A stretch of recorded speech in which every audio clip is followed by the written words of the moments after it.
must be our goal and our guide. And all that we strive for as a human family, dignity and hope, progress and prosperity, depends on peace. But peace depends on us.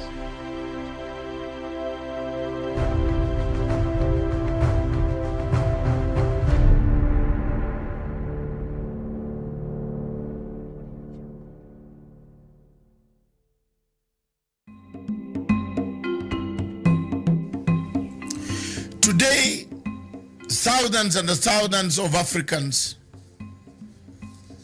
and many countries in Africa have conflicts.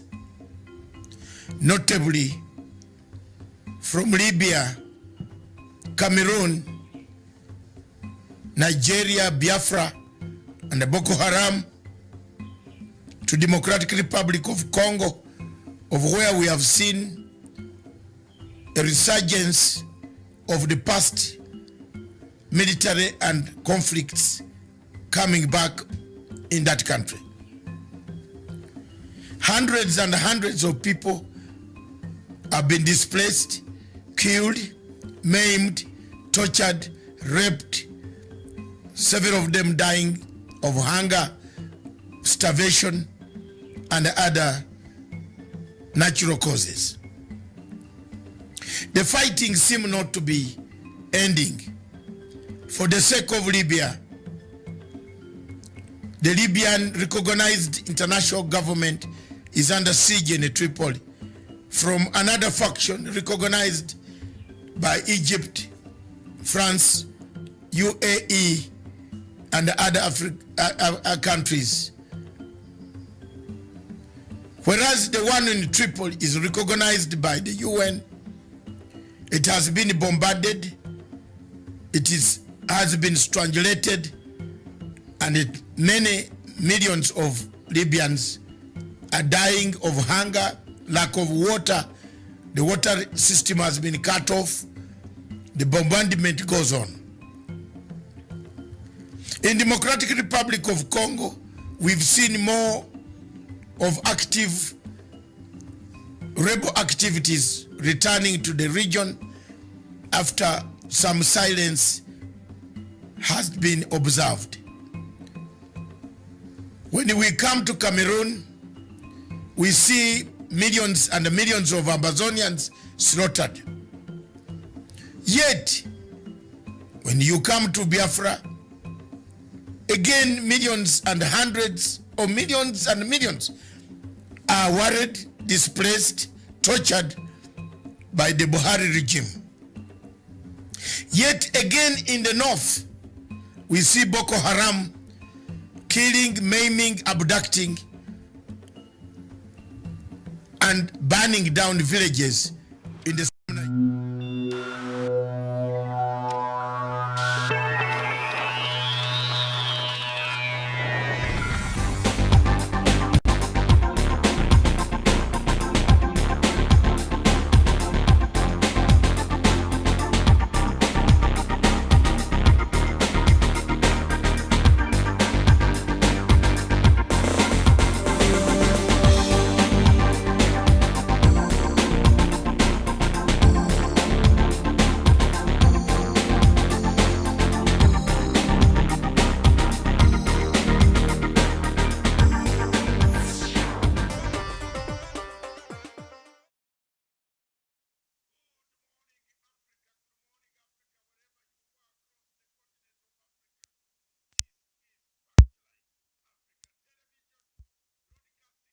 political command center in Africa and across in Nairobi, Republic of Kenya, the Punchline headquarters, Miriam Ogutu. Good morning, Miriam. Doc, a very good morning to you and good morning to our viewers. How are you the whole of Friday? This is a good Friday for people to relax, for people to be free, no tie, no what, except I've seen a tie with a songa. But the rest of us are not in a tie. Oh, that is the picture only. Good morning, Africa. Thank you very much. We have our guest, one of the guests from Moyale.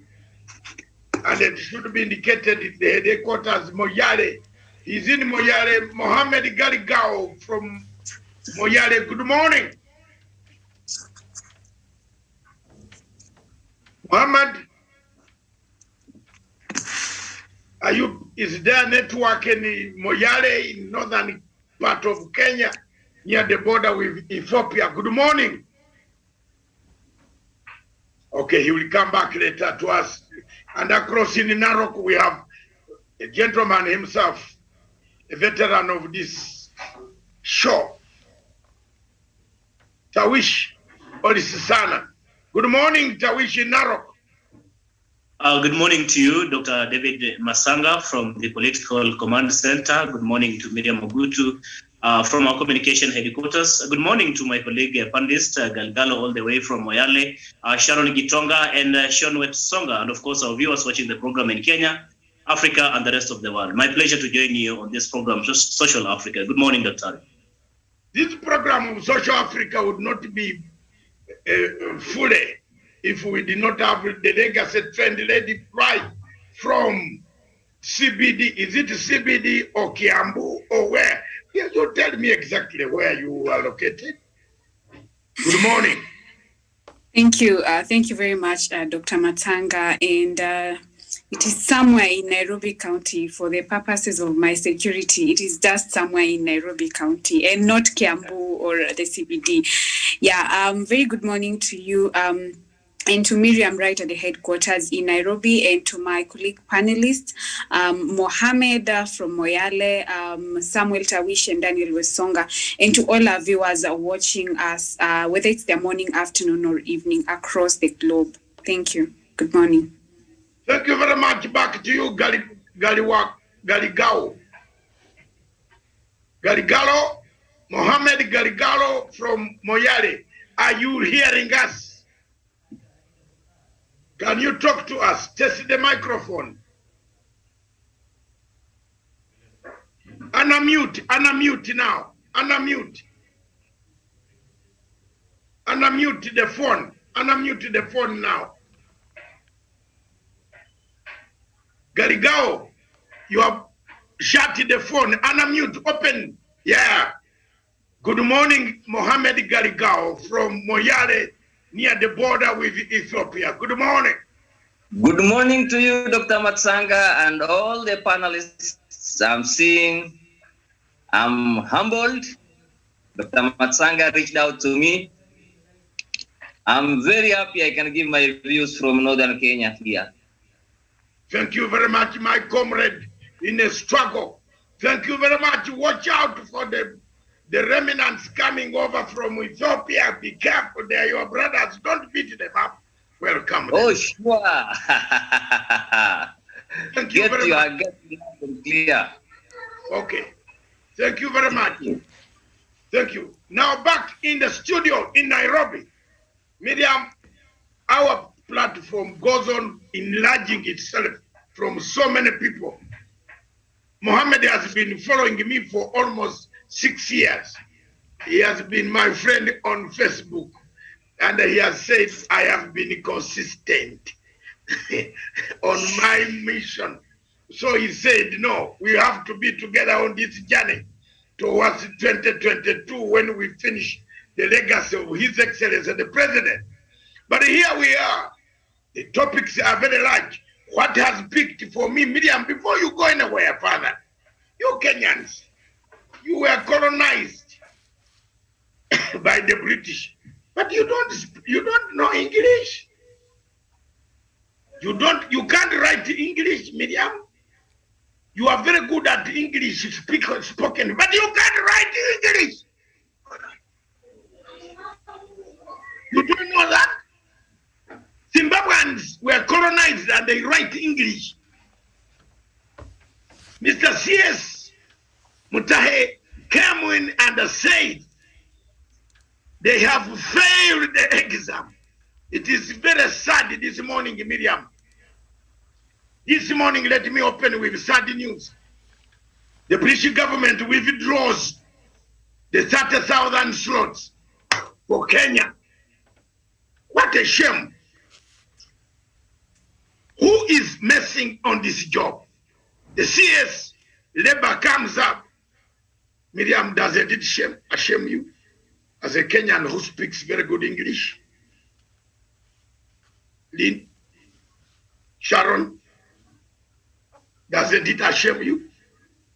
Mohammed, Samuel, Daniel. The questions are very simple. And there is one thing that I always teach people here, and they laugh at me. When I start these small questions and ask you what is the capital city of Zambia, people think Matanga, this guy, this program is silly. They want to insult. The children these days insult you on Facebook. Kumbe Facebook, zero, here, zero. Test, they collapse. Test. When I call it the River Nile, where is the source? Unasema is Cairo. I think, Miriam, time has come now, we introduce. And I put this to the PR already there. You have to introduce these tests. But how shall we control people from going to the phones? Everything you do these days, people Google. I don't Google. I don't, at least for me. They send me the notes, my researchers do the notes. I don't look at them. For example, now I've not looked at your notes, but I have the material. Yes, I have the material. In the name of God, I've not. Stephen can check. I've not even opened. I don't know what is there. But I know the subject. Even if you wake me up from the grave going down and say, what is the capital city of DRC Congo, Kinshasa? What is the capital city of Libya, Tripoli? What is the capital city of Ghana, Accra? What is the capital city of Eritrea, Asmara? What is the capital city of Sudan, Khartoum?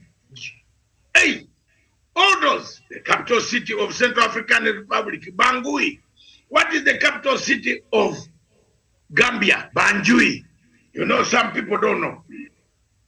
And the capital city of Tanzania. You know that somebody will tell you Zanzibar.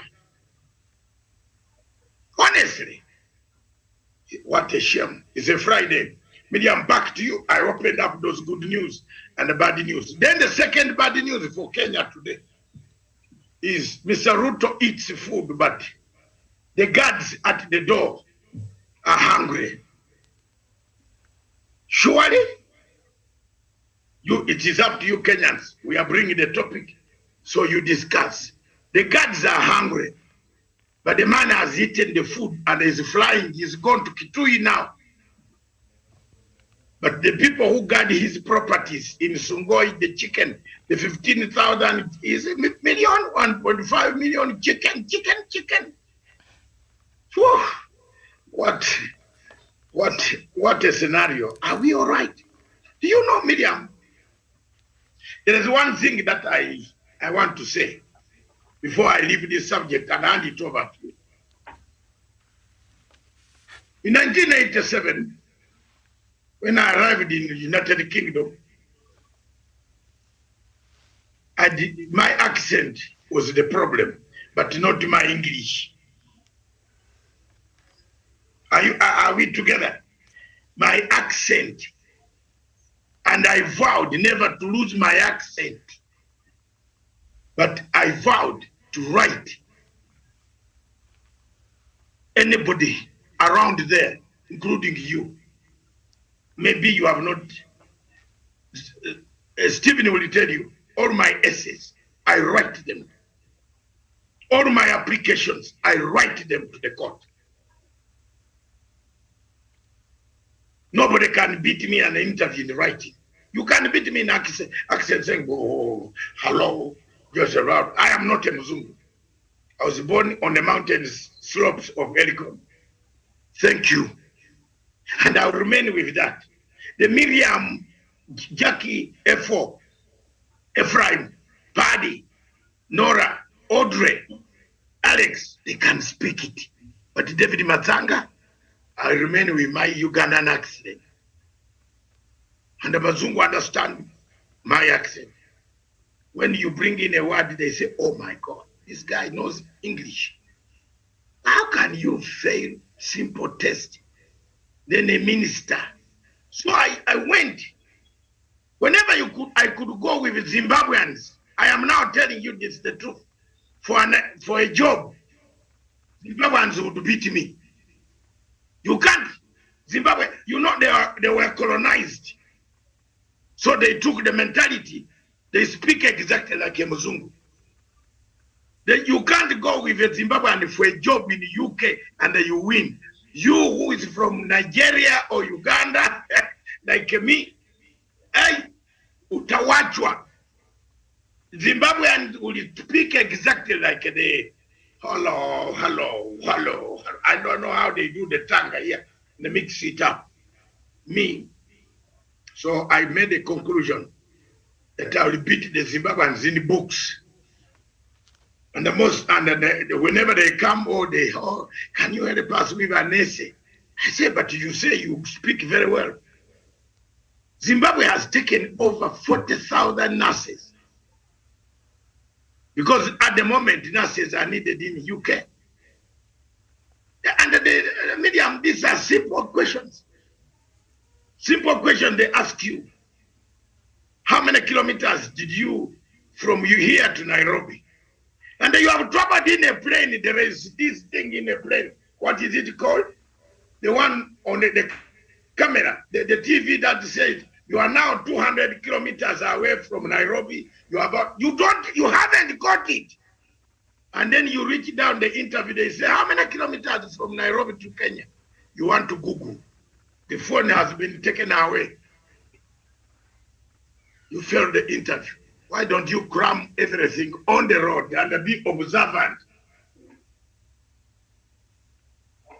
as you leave Nairobi? So for me, it's a very sad exercise this morning to hear that Kenyans lost a 30,000. That would be a very big earning for people here, for the youth, and that is it. Over to you, Miriam. All right. Thank you so much for that. So I'll take us quickly through the headlines this morning, and then we'll just get into any comments. Topics. Anybody who wants to make a comment, maybe. Okay. Anybody who would like to make comments on that? Thank you very much, Miriam. On what Dr. Matsanga has said, I think also to some extent the government might have also failed in some way because I look at the point of effective communication, and you see our nurses. If you actually gone to any hospitals locally, you hear the kind of language that they use. They use Swahili, and which is quite unfortunate. I think there's a need for the government to actually train them, probably because they really focus on nursing being a science, as opposed to us that have done probably journalism. So the English and Swahili is actually a very key thing, because I'm looking at the end of the day, if probably they were absorbed, there's going to be a value addition, because you realize when they actually go there, they are going to come back with skills and actually open up, more hospitals.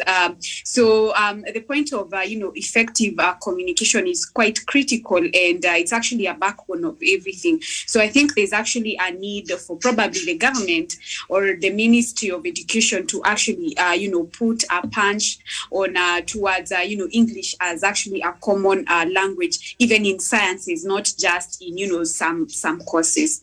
Thank you. But I think they're taught in English, and when you say it's unfortunate they speak Swahili, I mean, that is our national language. That is the language they should be, because maybe they've been trained to work here, so now if they're thinking of going abroad, perhaps now they should pay more focus on English. But Kiswahili, it's okay, I think.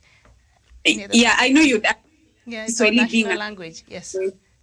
But there's a need of striking an equilibrium whereby they are able to speak both, especially if you're like in Nairobi Hospital, for example, they are patients from they are not just Kenyans, they are other patients, so you cannot just justify Swahili a national language, and there's a need to having being actually conversant with even English as a language. You see, now it's actually haunting us. Okay. Miriam, I think to come in here before Tawish, I can see Tawish is agitated, but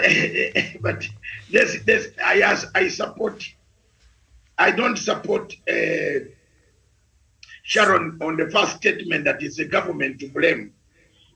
Oh, it is our government. No. But I support her on the second entire answer, that it is the initiative really for any human being. Hospitals like these ones in Nairobi, in Kakakad, people who come there are not only Kenyans. Some of them don't speak Swahili. It is important that you learn the second language. But on the question of government, no, I can't blame the. How can the government tell you to know the capital city of Tanzania? It is up to you. You are going for an interview, surely. And when Magoha says, let's bring CBC, you hate Magoha. I tell you, if you put Magoha in the Uhuru Stadium, in the Uhuru Park, they will finish all the stones that are available on that road. People will want to stone Magoha, but it speaks. You know, I like Magoha for one thing. He takes it and says, kill me if you want. I don't care. It is your child missing. That thing has, you know what? That thing has to come in Kenya. And the Miriam, we are going to touch a lot of that thing. Like the sports, there are topics there. Some of them we are now touching on them. That thing is needed in Kenya. I don't care. I've done it for the good of the people of Kenya. You can insult me. That thing must come. I've done it for the good of football. Yes. You cannot be a money launderer, washer. Then you lead a football club, then we are washering. Yes, that thing Magoha has introduced that. I wish all CSs followed Magoha instead of condemning him. Like you see the CS of Labour, the PS of Labour is a very great friend of. We came together on the plane. This man was under COVID. We were under COVID conditions. The CS Labour went to negotiate all these things. And it was agreed, they gave them the 30,000. He told me, it is very painful. I came with Mr. Toom. He's called Mr. Toom. Mr. Toom, it is sad that we hear this. The man stayed there in cold conditions. You are being measured. You are being told the second day you have to run in cold weather and go and take a test. That's how things work there, Miriam. You can't just land in Britain and sleep. The second day you must go for test. For you to be able, on the departure, you must do another test. How many people squeeze your nose and the throat? You are fighting for a country. And then you come back, you lose 30 slots. 30,000 slots, surely. The CS, your minister, makes errors. Your own minister. You saw how the Minister of Labour was attacking the Minister of... They have politicized everything, Miriam, here in Kenya. If you fall on Ruto's side, you want to speak like a Ruto, you want to dress like a Ruto with this stupid clothes from Kentucky, which I don't wear. You know, those type of things. At least I'm not throwing any stone. I'm just using the brain to describe. We manufacture very good clothes in Africa. Why do you import Turkish shoes? If you're an African president, vaa viatu kutoka Kioni, Kikoi, Eldoret. Hapana hii mambo ya Turkey, nguo za Turkey na suti. These days the Wesongas have brought another suit here. 3 that it is here. It is not allowed in Britain. Wesonga. Yes. That suit is not allowed in Britain. You are demeaning the suit. You're Bikoi. Today is Friday. Tuambiane ukweli. Ya mzungu, to see you wearing like that, you will think you are in a market. Your suit zenye mwenye mnaweka round here as if you are putting a necklace. What are these called? Neck what? For breasts, what are they called? Jawish, what are these called? Bra. Watch out. Those suits are not called suits. Those are things from Turkey market. Naona t-shirt ambayo tunavaa ndio hii. Look at that. Songa, I'm showing you. Don't go down that way. Stick to the level. If don't create. If not, wear nighty, ginger or kikoi like it. Is it Kikoi factory? What is that factory in Eldoret? Which Mzee Uhuru Muigai Kenyatta wears? Vaa. You see how he looks smart? Other than going to Turkey, unaona you are used to Harun Ayadin. Woohoo! Thank you very much. It is called Rivertex. Rivertex. What's the Rivertex, Miriam? Take it over now. That's enough. Oh, from this side, I don't know. I wish you will be given a chance. Miriam is itching to go. Time. Sorry, Miriam, take it over, please.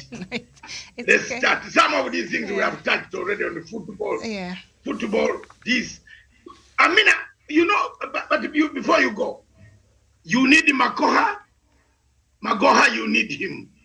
You need a man like, there's another minister. The Mucheru. Mucheru doesn't care. You can talk. You need Matiang. You need Amina now. You need Juma. Monica Juma. Those are the type of people you need. Monica Juma, you say you what? He says, so what? And I could challenge, why was this office created here to pay you allowances? The way you get out of the office, even you are like the rain has rained on you. You need such ministers. I give a credit where it's due. The kid of a minister like Kirigoi, you need a minister like Mutahe Kagwe. Alisema this thing is real bad. And if you play with it, it will bite you. Whether you are my son, Corona will take you. He doesn't care. Even when his son was in hospital, he just didn't give him fancy treatment. He went there and told him, I told you. I've been rescued by the phone. So we have been rescued by the phone. Thank you. Thank you so much. All right. And so I'll just go quickly to the headlines and then we'll get to the topics. As Doctor has said, we've already started looking at others. On the Standard newspaper, the main headline, beginning of the end for Mwendwa. And Sports CS Amina Mohammed sends Football Kenya Federation officials packing and appoints a caretaker team, setting stage for a major battle with the ousted boss who has vowed to fight until the end. The story is on page 6 and 7 of the Standard newspaper. Ruto send Uhuru Raila home next year. The stories on page 8. Former Kenya Power bosses face fresh audit. The stories on page 38. And Kome appeals ruling on hiring of 6 judges. The story is on page 10 of the Standard newspaper. The Daily Nation, the main headline, it is our time. And rise of the youth with big dreams of leadership. Youthful aspirants are eyeing position in next year's election. And then just down there, teachers reject health cover, demand change in provider. And last, appetite leader F.W. de Klerk died, and officers guarding Ruto home being starved. That is a story on page 6 of the Daily Nation. Doctor was telling us about it, and so we shall look at that. And the Star newspaper, Raila on Kalonzo turf, talks with ex-VP in limbo. Ngilu, Kibwana and Mutua join Raila, but Kalonzo allies predict it's just a matter of time before Wiper boss reunites with ODM chief. The story is on page 4 and 5 of the Star newspaper. And British aristocrat monsoon to jet in for verdict on son's murder. The story is on page 3. And CS Amina kicks out Nick Mwendwa, forms caretaker team. And we've seen the faces of some of them there and had Kenyans talking. Aaron Ringera, and we also have a journalist, Linda Ogutu, among others there. And waiter ordered to clean injured Tekra's blood. Court tells cocktails called. So that is what we have on the front pages of our newspapers this morning. So perhaps just getting back to our conversation, what have you picked on the headlines? I'll start with you, Samuel Tawish. Very well. Thank you so much, Miriam Ogutu. Thank you to Dr. Masanga and, of course, my colleague panelist and all our viewers watching this program. Miriam, to begin with, of course, there are so many issues that have happened over the week. And, of course, with the political environment charged as it is. One thing that I've really picked from what you've read out is, of course, that call from Deputy President William Ruto on Kenyans, really, that it is time to send President Uhuru Kenyatta and Raila Amolo Odinga home come 2022 general election. Miriam, I opine, and I hope it is the understanding of all the colleague panelists and even our viewers that it is actually foolhardy for Deputy President William Ruto to try and even imagine that the people of Kenya, when voting next year, will be sending President Uhuru Kenyatta home. First, President Uhuru Kenyatta isn't a candidate for any elective position come 2022 general election. So by default, President Uhuru Kenyatta is serving his second and last time in office as the President of the Republic of Kenya. That is in the understanding of each of us. And I do not think we need William Ruto to come and give a further explanation to that effect. As to Raila Amolo Odinga, it is not him to tell the people of Kenya. It is the people of Kenya themselves really to decide whether it is time Raila Odinga is going to be voted in or are they going to reject him on the ballot. And that equally is not on part of Ruto really to dictate. What I want to challenge the Deputy President is that he should be so much concerned on selling his policies and selling his agenda to the people of Kenya and try to see whether the same really resonates or he is endearing to the electorates. Because again, we get to understand that as time goes by, the Deputy President really is losing grip of even the places or regions that he had perceived to be his, of course, strong bastions. Of course, looking onto the forest that former Prime Minister Raila Odinga is making in various parts of the country. Second, Miriam, I think it's on that question of the FKF, if I'm not very wrong, Football Kenya Federation. And I think the decision by CS Ambassador Amina Mohamed was long overdue. And I think it is something that is welcome. I've been able to read through and even listen to comments coming from the stakeholders in that particular institution or in as far as football is concerned in the country. And everybody else seems really to agree with this decision by CS Amina Mohamed, apart from, of course, Nick Mwendwa and the clique who feel like they're being withdrawn from that office. The question is, was it a necessary action? In my own opinion, Miriam, I think it was a wise decision. It was something that is necessary because we need to restore sanity and restore hope in as far as our football is concerned. And if Nick Mwenda and his team are the ones who have been a big letdown in this particular institution, then I think it was the right thing for Amina Mohamed to do this so that we can be able to revive our football, so that we can be able even to compete. Look at our performance. I mean, I don't want even to go into details. So it is upon CS Amina Mohamed really to take that action, and we really allowed her. Okay. Maybe because of time, Miriam, let me just we'll come back end to there and allow other panelists really to make their comments. Submissions. And of course, this story, let me just perhaps read and give a background information on page 6 of the Daily Nation. The controversy surrounding Deputy President William Ruto's security has resurfaced following a letter raising concerns about the welfare of administration police officers deployed to guard his official residence in Karen, Nairobi. According to the letter from the Interior Ministry, the officers deployed at the DP's official and private residences following withdrawal of their counterparts from the General Service Unit have reportedly not been consistently provided with food, rations, or meal allowances to enable them discharge their mandate effectively and efficiently. This is in contrast with their counterparts from GSU, who they replaced and who used to get food rations, reads the letter. Signed by Mr. Wilson Jenga, Secretary Internal Security, it adds that the officers are deployed there permanently for day and night duties, and they cannot move out to get food supplies. I don't know if the food is supposed to be coming from the DP's home, but apparently the officers have been sitting there hungry. All right, I think I'll bring in Daniel Wesonga. Yes, thank you, Miriam Ogutu. And of course, I'll trace the genesis of these kind of treatment from these AP officers back in the time when we had some reshuffle of the security detail of the Deputy President William Ruto. And of course, not the entire security team was swapped in that particular change, but we had some GSU now being maybe delegated with guarding the buildings and that is official residence and his private farms and residences.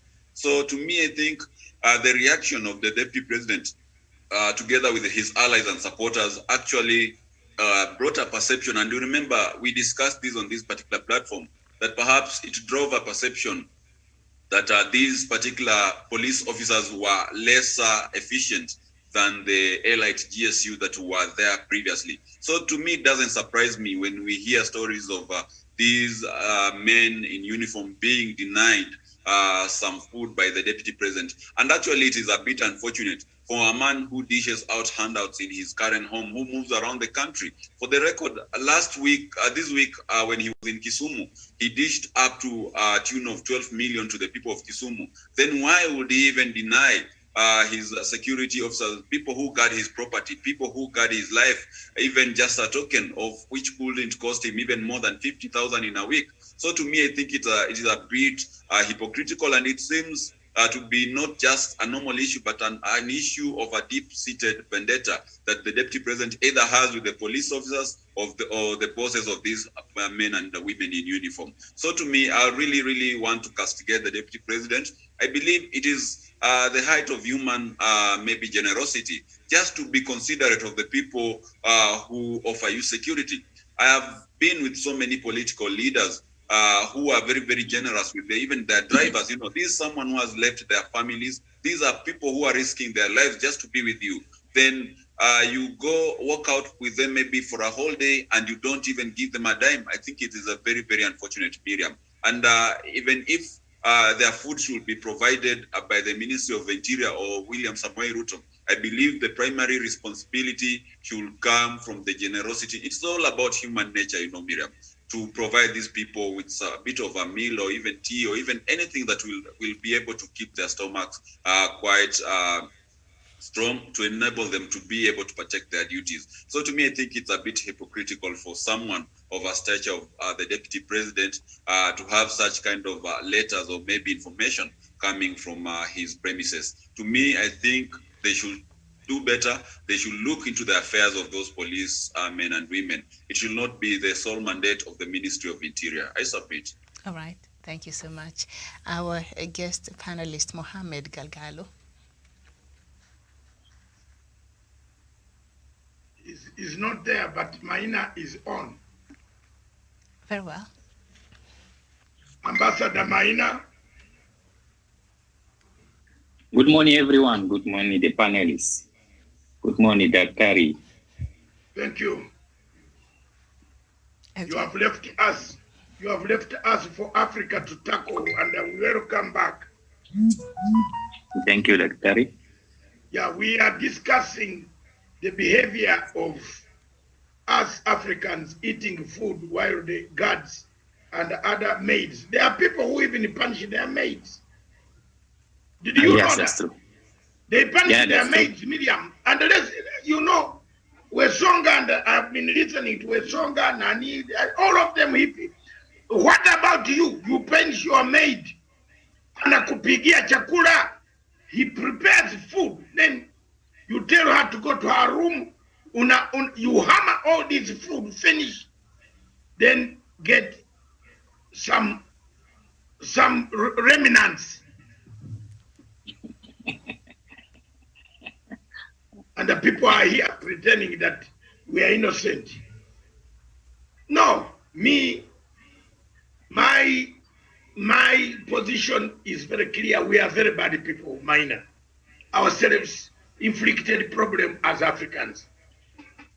A deputy president, the man guarding you and guarding your chicken, which you are selling to get money, is more important than yourself. Because he can decide to turn, a hungry man can turn on you. It is like going with money in Condero. People are hungry for money, and then you tell them I've only brought 2.5 million. Watakukula. once it's finished, they will come for you. No, you go to Mara Park, Maina. You tell the lion that I need meat, shout, meat, nyama, nyama, nyama. Eh? The lions will come. When it is not enough, and they look around like this, you look around like this, they play with you, they come for you. So we make mistakes as Africans. Even some of us, I am not saying Tawishi does it.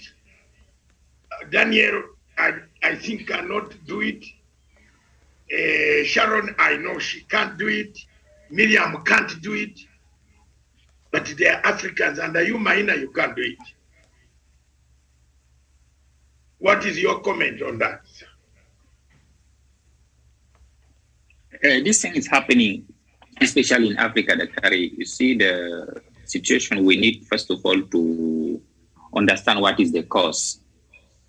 It can be that they attach you a unit as a leader, but because you don't want the unit, you start also, giving them hard time in order for them to withdraw, number one. And number two, we also the people, why we cannot bring a strategy to tell the government that the management of the feeding of any security attached to a leader have to be done properly by a special department that we can hold someone accountable. If a GSU have a unit who in charge, for the feeding for any unit attached to somebody else, if this GSU have a budget, why not put it properly and make sure that the soldiers has feed? Why waiting from the person who's going to think as a human anytime giving them food like he's doing them a favor? It's our country. You are not doing me any favor. Me also, I'm not doing you any favor. I decide to serve my country as the soldiers, as security, to serve you, to protect you. Me too, my duty, I have the right to get all to be fed. There is no negotiation on it. Both of them don't have to negotiate. So now how, we need to have some problems in order to find a solution, Miriam. What is the solution? The Department of GSU units need to sit down to see how they can proper channels the feeding on their team that without relying on somebody that can play with people's lives. This is number one.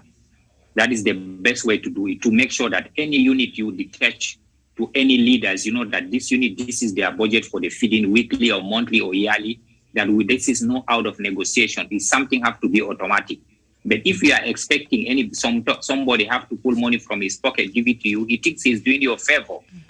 But he's not doing you a favor. Even him as a leader, there is a budget attached to this. Am I right or wrong? In any country, it's the same thing. So right now, we the people, we need to bring a solution on the table to let those units that make sure you take their responsibility. There is a special unit who's going to be in charge for the feeding of those people without negotiation, and they will be accountable by the government if there is anything. Mm-hmm. Because it's unacceptable for me, somebody who's risking his life, to save you and your family, to guard all your properties, and you are depriving him for simple food. It's not fair, to be honest, right? All right. Because this is what bringing African to go to revolt the time that they do a nasty thing, and we start blaming them. We did not know even the cause. Because an angry man is an hungry man is an angry man. He can do anything in this world, and he don't care because he can't think. So we need to make sure that those small things we remedy them, Miriam. Thank you. Very well, thank you so much. And the DP's office, of course, responded through its communications secretary, and they said that we have provided them with food. The only complaint I am aware of is the delays to pay their allowances. The officers are under the Office of Inspector General of Police, and the welfare is catered for by the office. Even the GSU are under the IG. So that is the response from the Office of the Deputy President. Douglas Kirimi, a very good morning to you. And what are your thoughts on this story that security officers manning the DP in his, official residence and other areas are starving? Douglas? Okay, I thought I saw him, but he's not there. All right, so Doc, I don't know if you're back, if you can hear me.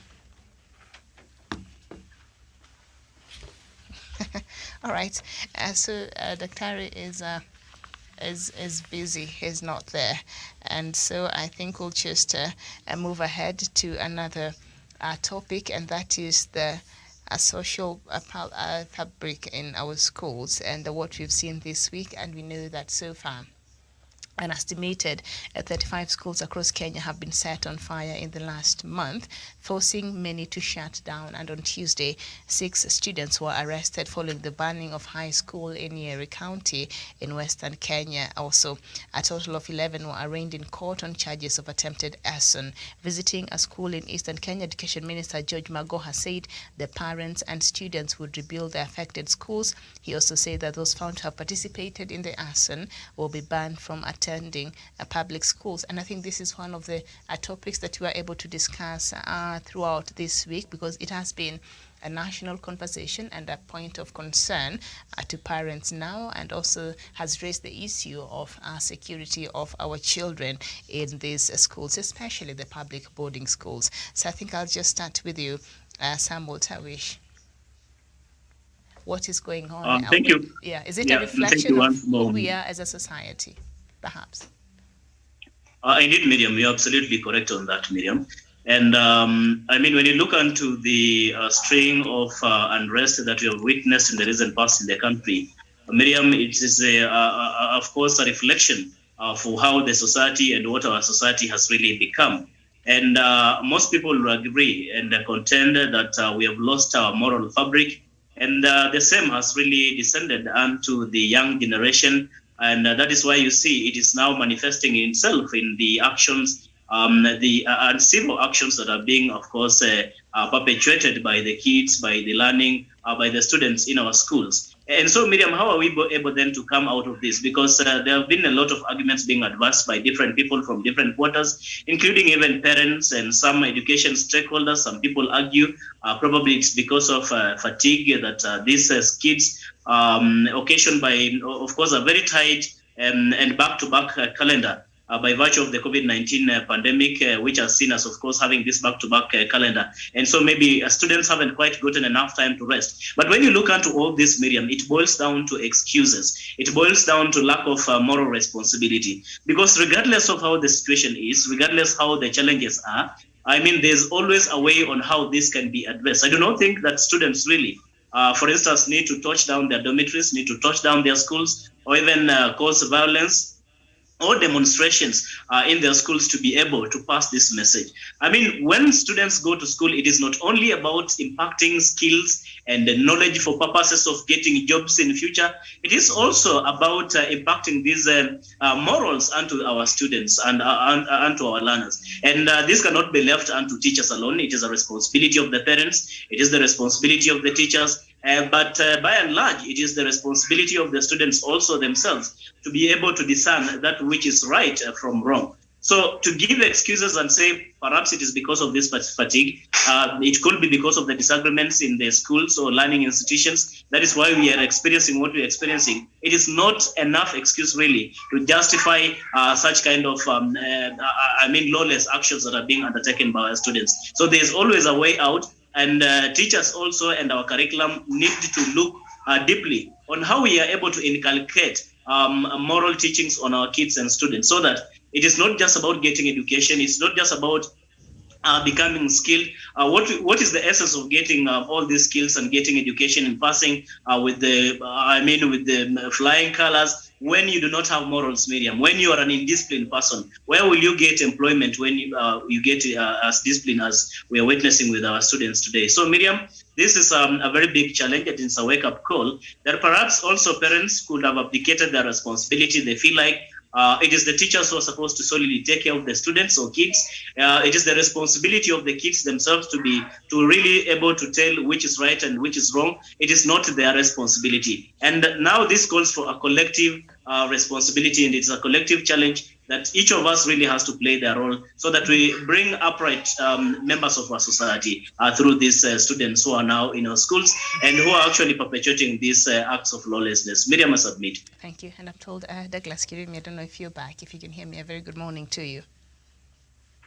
A very good morning to you, Miriam Ogutu, to Dr. David Masanga and my co-panelist. And thank you for having me on the show, Miriam. All right, so we've been looking earlier on, before we started the conversation, about the recent, fires in our schools. It's not the first time, but also we were looking at the issue of guards in deputy presidents, official residents and other private residents. They're now saying that they're starving, they're not being fed and things like that. So I don't know, what is your thoughts on that? And also you can put it together with the schools. Okay, Miriam, thank you. But I wonder, a deputy president of the Republic of Kenya by the Constitution, a man whose only strand that is keeping him in office is the constitutional clause that says that the deputy president and the president are like conjoined twins. And Miriam, I do not understand how a man who keeps feeding multitudes, maybe thousands of people every day using taxpayers, cannot feed his own bodyguards. People that have been put there by taxpayers' money and by the government of the Republic of Kenya to, number one, provide security to this man. Number two, make sure that the safety of that public property is kept, and also make sure that the people that access that facility are well screened, that they do not harm the man that has occupied the second office, the highest office in the land. Deputy President William Ruto has shown a lot of contempt to these police officers who have been able to be dispatched to work at his office. And Miriam, he has been able to pick a wrong battle, because the newspapers are telling us that these people, the circular that was sent says that the GSU officers that were there before would never complain because he was feeding them. He wants to starve them so that they can disappear, so that the military militia that he has been recruiting can be able to take over his security apparatus, Miriam, so that when there are security lapses in this country, Miriam, or maybe at his official residence, he can be able to blame it on someone else, Miriam. This is a man that walks around with armored vehicles and every other weighty vehicles around. But when a vehicle was hit by demonstrators who are paid by him in Kisumu, this is a man who boarded the same vehicle and told the people he cannot be able to surrender, endangering his own life, endangering the life of those people that protect him. So Miriam, it is uncouth, it is bad, it is very evil for a man who professes the Christian faith and carries Bible around, wielding it over voters and trying to write to the people of Kenya that he, the Deputy President of the Republic of Kenya, cares about us, the people of Kenya. How do you care about It's very bad.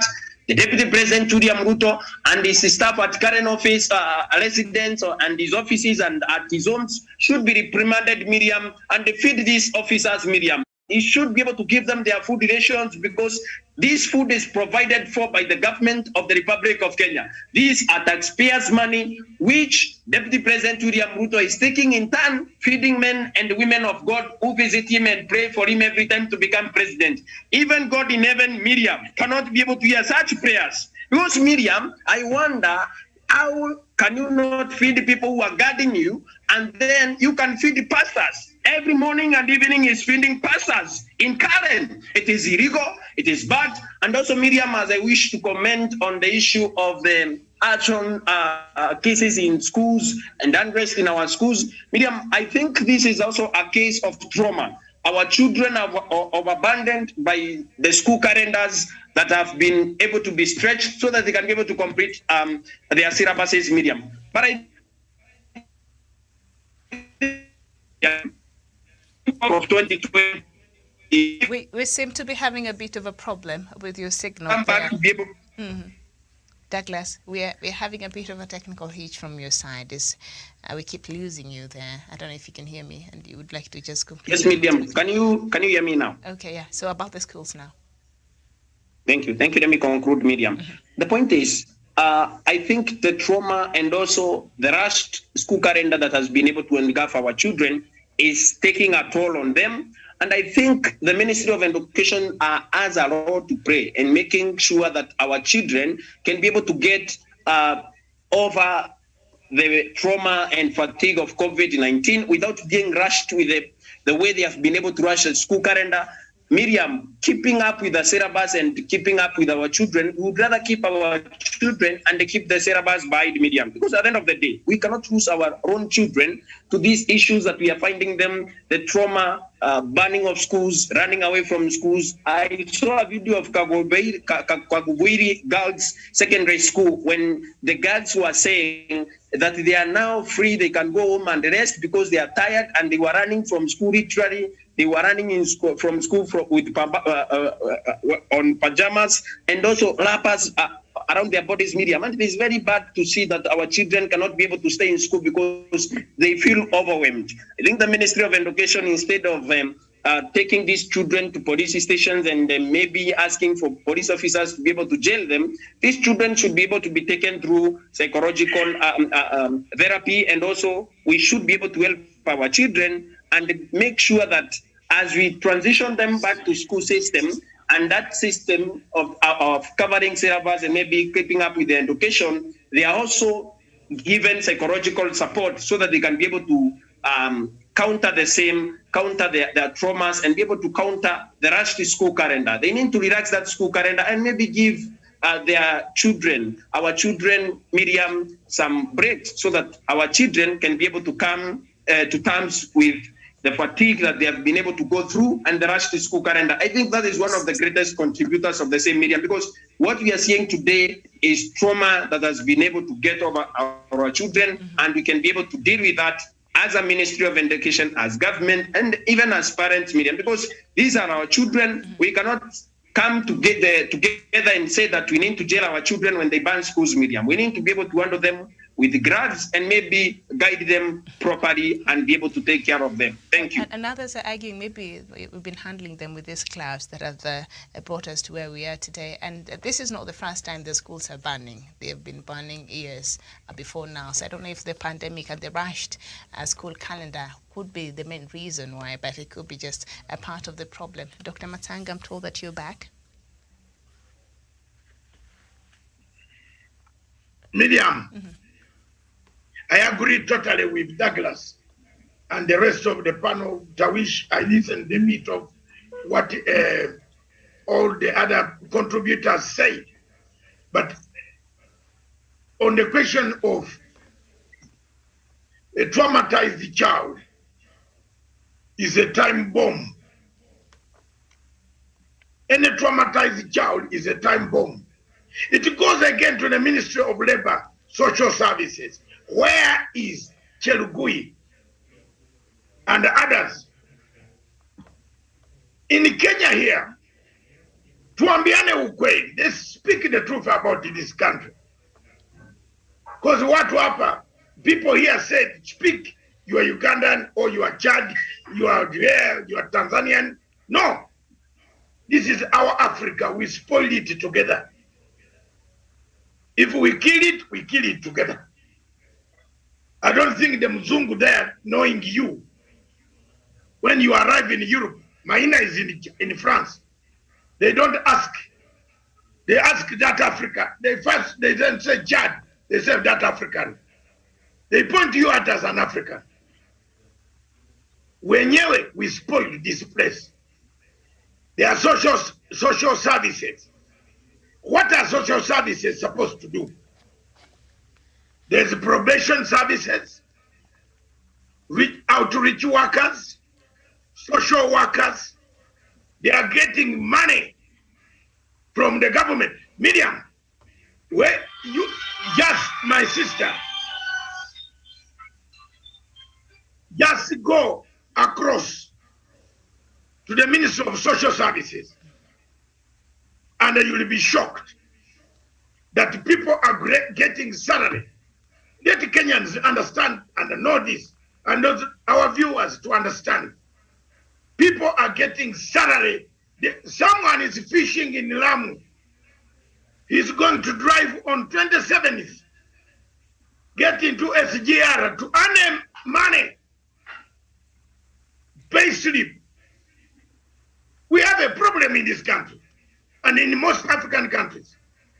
We have followed a very wrong system, where we ask people for pay slip. Mtu anaenda kukufa kwa hospitali anaomba banka yake, get me 10,000 shillings. Wanakuambia enda leta payslip. Payslip ndio talipa. Miriam, does the payslip pay back the money? All of you here, tell me, if you don't pay back the money in a bank, does the payslip pay?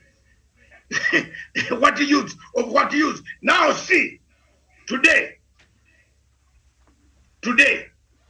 an MP took a motion in Parliament that all graduates will get their jobs free. Stephen, don't you have that? I've sent it to you. That no checks, even if you are muizi, even if you are pedophile, rapist, whatever, ingia kazi.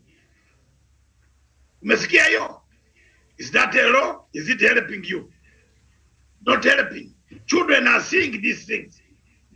Our children need counseling. Do we have counselors who go to schools? All the schools that are burning, ask. They have a counselor who rarely sees the children. Those children, they are going into trauma. They are going into trauma, believe me. Exactly. Nobody is They are going into bullying, trauma, family bullying issues, in the everything. Yes. Yeah. There's bullying in Family the issues. A lot of things going. Yeah. There is sexual harassment also. Someone Yeah, that's abuse, sexual abuse.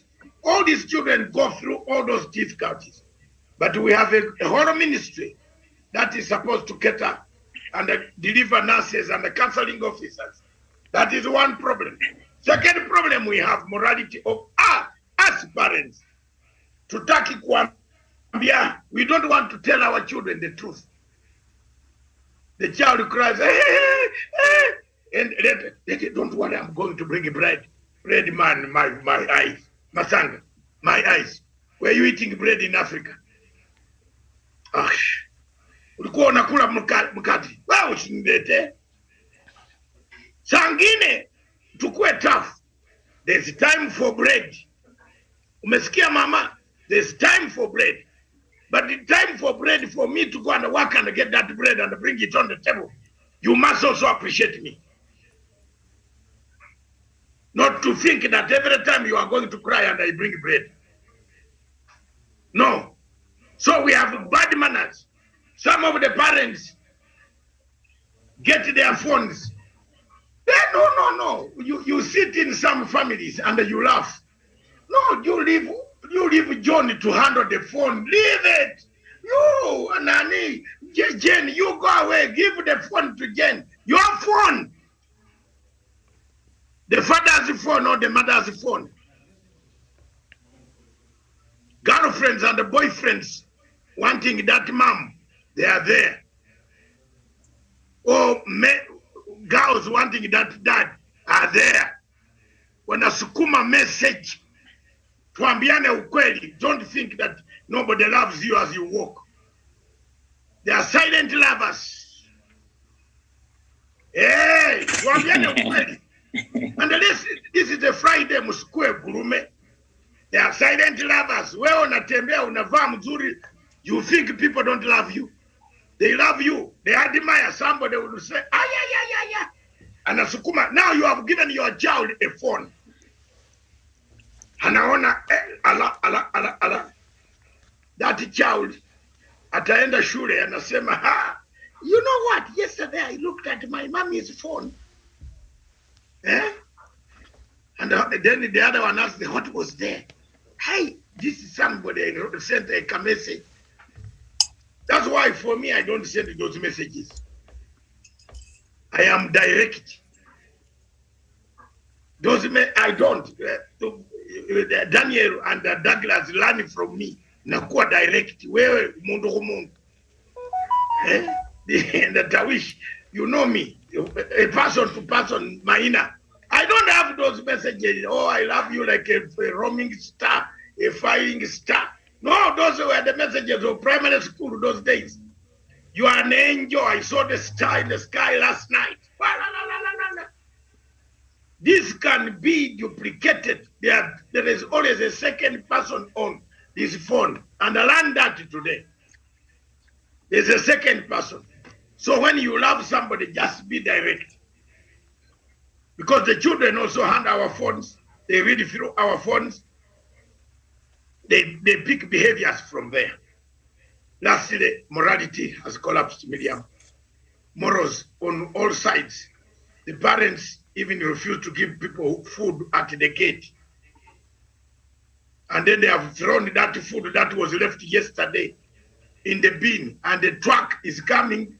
Who is opening the door for the truck to take the dead skins and the dead legs of chicken which Ruto slaughters? Isn't it the guard? He's taking also the food. Look at that behavior we have in Africa. A Muzungu will not leave food to go. A Muzungu would rather take food to the church. I've not seen my church for some time. For almost 1 year, I've not gone to my church, St. Mary. And I was an assistant a person there, whom I touched I'm the one who drinks the last cup that like Miriam is handling now, the last cup of wine. That's the sweetest type of wine you drink. Have you seen that? I drink it because I am the one ushering in people to sit there. So I drink the last cup. So all in all, Miriam, we have a problem. It is ours. Our children are going to these schools, and we have to face facts. That is my submission from here. Next topic, please. All right, so next topic, the return of the ICC clouds, and the International Criminal Court has again allowed prosecutors to transfer part of the evidence extracted from the vacated case facing Deputy President William Ruto and use it against lawyer Paul Gisheru. Judge Miata Maria Samba also directed the prosecution to inform the defense on the nature of the protective measures concerning witnesses mentioned in the case against Dr. Ruto and Mr. Joshua Arap Sang. The evidence will be transferred to Mr. Gisheru's case with confidentiality and reduction of some details to conceal the identities of the witnesses. It is the fifth batch of evidence to be transferred from the Ruto and Sang file to Mr. Gisheru's as the prosecution continues to beef up its case against the lawyer ahead of the hearing next year. And yes, so ICC is just here. Doc. Can I leave some people to handle it now, today? They are experts here. Let them make their comments first. Perhaps Douglas is very far down there. Let him make his comments. Then I will summarize after I've had the comments. Miriam, if you can. Douglas.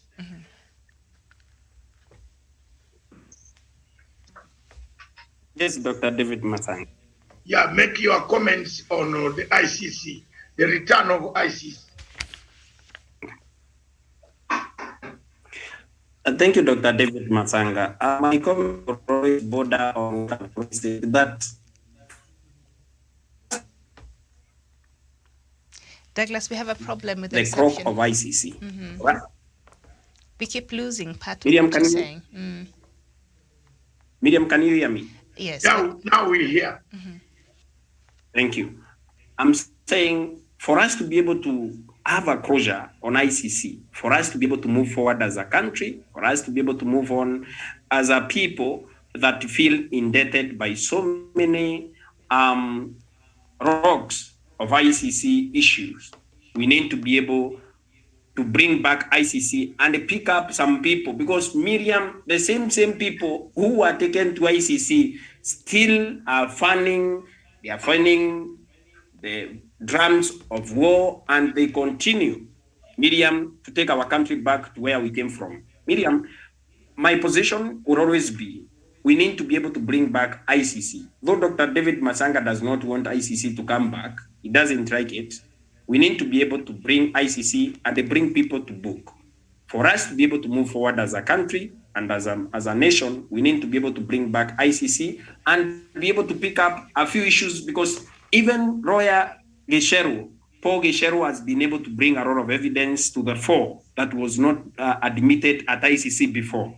We need to be able to listen to what that evidence has, or what that evidence speaks of, or what it contains, for us to be able to make a better defined decision on the same. And for us to come to a conclusion on the matter, we need to be able to bring to book every perpetrator of the 2007-2008 violence to justice, Miriam. Because if we do not serve justice and be able to bring fairness to the victims of post-election violence, we are going to repeat the same 9 months down to elections in 2022, Miriam. So I pray that ICC comes and picks people that we should be able to pick, and also, Miriam, for even those people to be able to find the closure, because we cannot keep accusing you of ICC issues, ICC in the morning, ICC in the evening. We need to get these people, maybe jail them, maybe give them a term that is going to serve their evil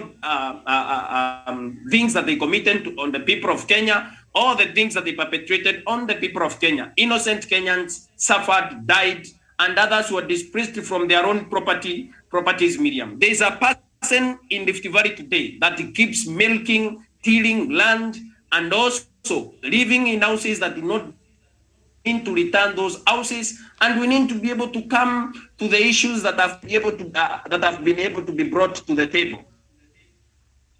Okay.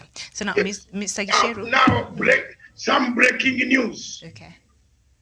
Breaking news coming from the judiciary. The High Court of Republic of Kenya, Justice Hendiwig and other lawyers in this country, we need to be able to bring justice to these people and the fairness in this matter, Miriam, and to bring closure to the people that have been accused over the matter. All right. Thank you. Thank you, sir. We apologize for that. Just a bit of a We didn't. Well, I thought he was going up. Is having a problem with this connection? Very much, Douglas. Doc, bring us the breaking news now. Breaking news from the judiciary, from the High Court of the Republic of Kenya. Justice Hedwig Ogundi has declined to lift red alerts that were issued by the Kenya government preventing lawyer Miguna from traveling back to the country. What? There you are. Have you heard it properly? The High Court judge is breaking news right now. The High Court judge has refused to lift the red alerts that were imposed by the government of Republic of Kenya on Miguna traveling back to Kenya. Therefore, the red alerts remain standing as they are. And the judge went further. This is very... the judge went further in his ruling, or is it her or she? I don't know. He said the court simply said they have no time for Miguna's issues. Let him continue making noise from Canada. That's what the judge said. And they went to say that Wezi kutusi what and expect them to favor your return. He should humble himself first. That is what the judge said. Well, are we all right? Miriam, why are you quiet? Hello? We had anticipated the general's return on the 16th. Yeah. Miriam, do you Sharon, Miriam, Wesonga, Douglas, all of you, did you hear what I said when Mutunga said he was going there? What did I tell you? Mutunga and Harvey, both. And Harvey. I said Harvey knows Democratic Republic of Congo, where he was born. He can go to Mabutu's area to see the forest. In your Kenya, what kills you now? You don't speak the truth. Have you seen what I spoke as there is something careless, Miriam, when we reach Ethiopia? It has sparked the US. They are on my telephone. Fuck it. I've said it. I said the truth. Happy knows Democratic Republic of Congo, more than Kenya. Munawacha someone from Democratic Republic of Congo saying he's going to bring someone. Does have no where which plane goes to Canada? Look at, I've looked at his passport. I don't need to have a physical one. I can check internationally where he has traveled. He has never even reached London. So he's talking of going to Canada. Unajua Canada, at least Mutunga knows Canada. Hey, I told you red alerts cannot be removed easily. Once they put a red alert on you, it is like you're going to the kingdom of Satan, then you come to the bubble, the bubble of what? What is it called, Wesonga, this bubble? Then you turn from the bubble of what? There is a bubble there. Tawish, don't look at me, we are talking, man. A bubble of what? There's that bubble, someone built a bubble of something in the Bible. You know? And then you come back to us. It was impossible. It is unfortunate, my comrade, my friend, Miguna is suffering. And he will suffer because out of his own, pride. The Tower of Babel. Babel. Yes, honestly. You educate me, Maina. How you think there are no people who have dual nationality? All of us have dual nationality. Yeah, very many people. You see. Even the most powerful passports in the world, people have. Yes, yes. But they don't go on showing everybody. What for? Why do you fight with an African country? Mama, nauliza. Miriam, why do you fight an African country? In fact, it is a crime to show in some countries, wewe uko black, unakuja na passport ya Canada.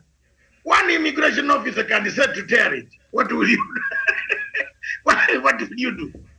Anakuambia ulipata namna gani? Then you say, sir, hey, why? Why do you go into those details, Miriam? Mm-hmm. I told my friend, please just fill the form. My friend, you are my friend. You know what I did for you. Fill the form. That would have been enough. Now see the trouble. There you were, that was breaking news. Another breaking news is in another section,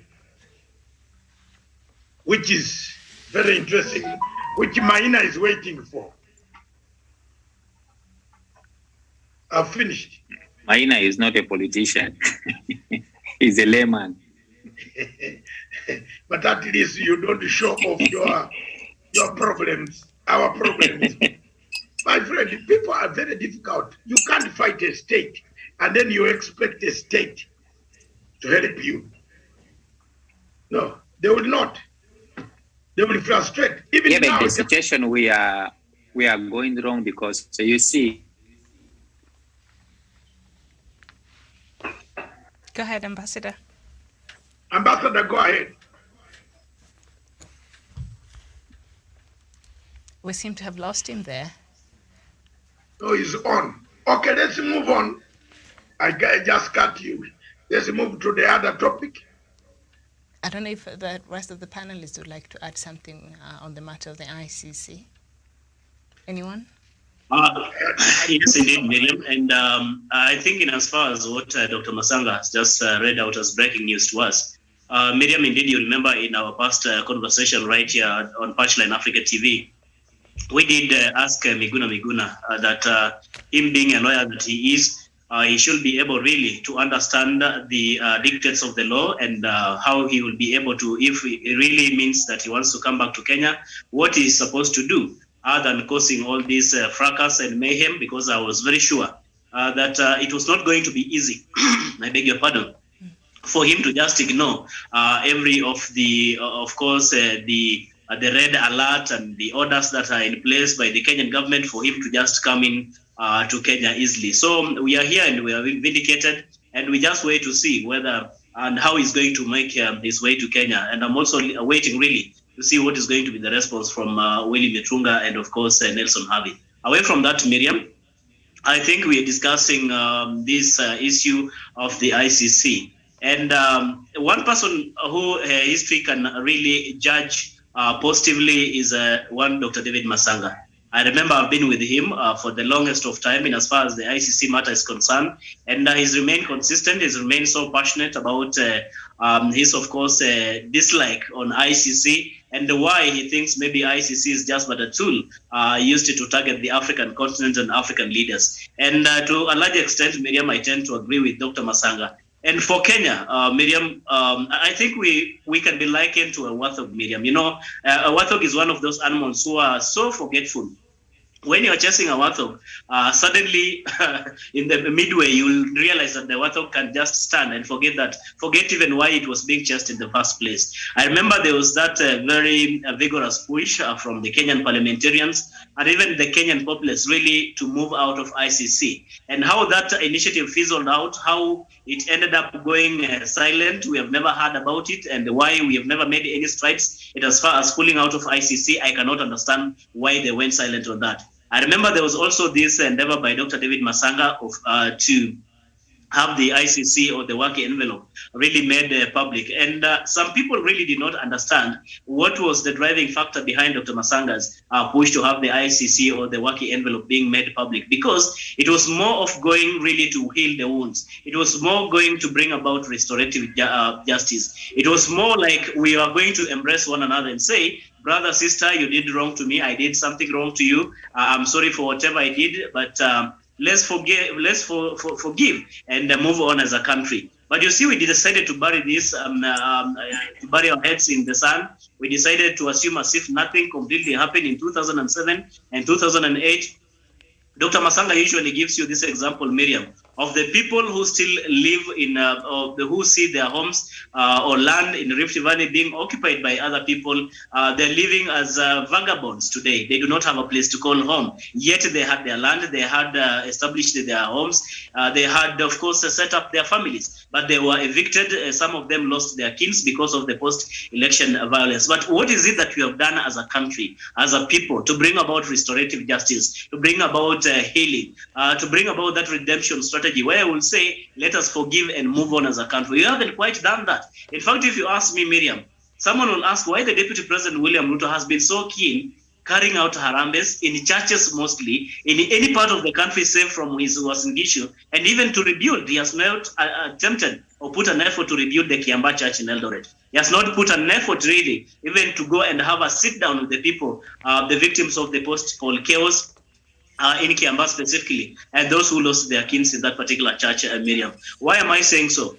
That is why even as we head into 2022, you can see the political temperatures are going up. You can see it is a high-octane political environment. People are charging as far as politics is concerned. So whatever happens to anyone in Kenya, or whatever happens to this country, Miriam, and as far as ICC is concerned, I would say it is a self-inflicted problem which we cannot blame on anyone, because we've had an opportunity to redeem, we've had an opportunity to reconcile, we've had an opportunity to forgive, but we have squandered all those opportunities. So if ICC comes beckoning to Kenya or beckoning to anyone in this country, then we will have ourselves really to blame. I submit. Thank you, Miriam. Okay, and just a quick one. The prosecution intends to call 13 witnesses. 6 witnesses will inform the court how they were corruptly influenced by Mr. Gisheru and his associates to recant their evidence against Dr. Ruto and Mr. Sang. If found guilty upon the conclusion of his trial, the case would provide fresh links between Dr. Ruto and the 2007-2008 post-election violence that led to more than 1,000 deaths and hundreds of thousands of people are displaced from their homes. So that is the latest there. I don't know if there's anybody else who'd like to add something on the ICC matter before we move to another item. Miriam. Go ahead. Miriam? Yes, go ahead. Thank you, Miriam. My point of concern is when witnesses were told to recant their evidence or their witness accounts of what happened in 2007, 2008, and these witnesses, some of them were killed, some of them were bribed and all that. And whatever they were told to recount formed part of the acquittal for the radio presenter Joshua Rapsang and Deputy President William Ruto. The true account of what happened in 2007, 2008 should come to the limelight, should come before the court, and we should be able to prosecute that matter afresh using the new evidence or using the new accounts that have come to the fore. Because at the end of the day, as a country, how do we tell the 1,300 people who died, their families and loved ones to move on, and they know the true accounts of the matter are not as what was presented to the ICC during that time when the key perpetrators of the same were accused before that court and acquitted and they were told to go home. Miriam, for me, it's about the closure. For me, it's about letting this country know what happened so that we cannot be able to repeat the same again. Even for those people that think they can be able to perpetrate violence in future and be able to hide behind their big money and big names, Miriam. It is about time that we embrace the truth. Dr. David Masanga is always on record saying that Kenyans do not like the truth. It is true. My countrymen and countrywomen do not like the truth. We need to embrace the truth, and we need to embrace what unites us as a country, and also for us to understand what divides us as a country, and also what cannot be able to rate this country out, and which particular elements in this country that we should be able to deal with, so that as we move into the future, Miriam, we move to the future cognizant of the facts and the factors and every other element that can be able to bring this country apart as we know it today, Miriam. We were on the brink of a collapse in 2008, 2007. We cannot be able to go back there, but we need to be able to embrace the truth fully so that we can be able to find our closure as a nation. And even people like Joshua Rapsang and William Ruto, who continue chest dumping around this country. And I'm also told that Joshua Rapsang continues spewing insults and also bad things in quote bad things in his programs on radio every morning, and we need to be able to restrain such people from even ascending to political office or maybe coming on national radio television to spew insults and also incite people to violence. And for us to move us on as a country, my position has always been we need to bring back ICC to deal with these elements once and for all. Thank you. Okay. Thank you so much. And maybe we just move on to another item on before you move on, I think I've not talked on it today. All right. If you want to summarize, all what the gentlemen have talked is correct. Article 127 of the Roma Statute is very clear, Miriam. If you are not happy, you pack and the ship and go. Kenya has refused to do so. So therefore, don't blame anybody, don't blame Matanga, don't blame anybody when it comes back. 2, it is now very clear that people want to hear every evidence that was not heard, and it is going to be heard. And it is coming at a time when Ruto won't expect. For the judges also to accept Ruto's evidence is a clear indication that there is a case to answer. 2, 3, as I speak now, and I don't want to make anything further than this, there is trouble in the chief prosecutor's office. Can't you see the dynamics? He was the lawyer who said all these things were wrong. Now they have brought part of the things he disputed to the court. So it will force the client to, the lawyer of the client to come up to say, hello, I said this was wrong. And someone will come and say, aha, but now you are here. You also told a lie. Are you seeing the dynamics? The Wazungu are very difficult people to deal with. This case coming back to that court, this case has brought very serious ramifications for the chief prosecutor. As I speak right now, George Soros is threatening to withdraw the money for the witness protection and so on and so forth. And some countries that have been following Amnesty International, Human Rights Watch, all these agencies that work, NGOs, they are saying the chief prosecutor is biased. So there is some tension there, very serious tension. And let Kenyans who insult me know that I'm saying the truth, which I know. None of them, and I repeat, none of them will know what takes place there. If you are not careful, you can ignore my advice for nothing. I have no problem. I'm not the victim. Was I? I have no problem. Was I the suspect? No. It's up to you. But I give you facts. It's in your medium. I give facts. And I bring them here. Can't you just look at the position of the chief prosecutor? Khan was the lawyer of this guy. Don't you think that, have you ever heard of a mixture, a cocktail of difficulties? Jamaican rum mixed with Captain Morgan and mixed with the entities in the court. What is next left for you? You are the chief prosecutor to make a decision that whether this case goes ahead or not. But you cannot make a decision because you are party to. Have you seen how Fatou Bensouda made the worst is a strategy. You know, when you have gone to school, that is one of the dangerous strategies that lady left in that court.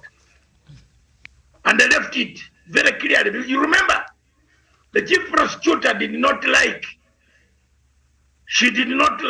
Karim Khan to take over. You remember that?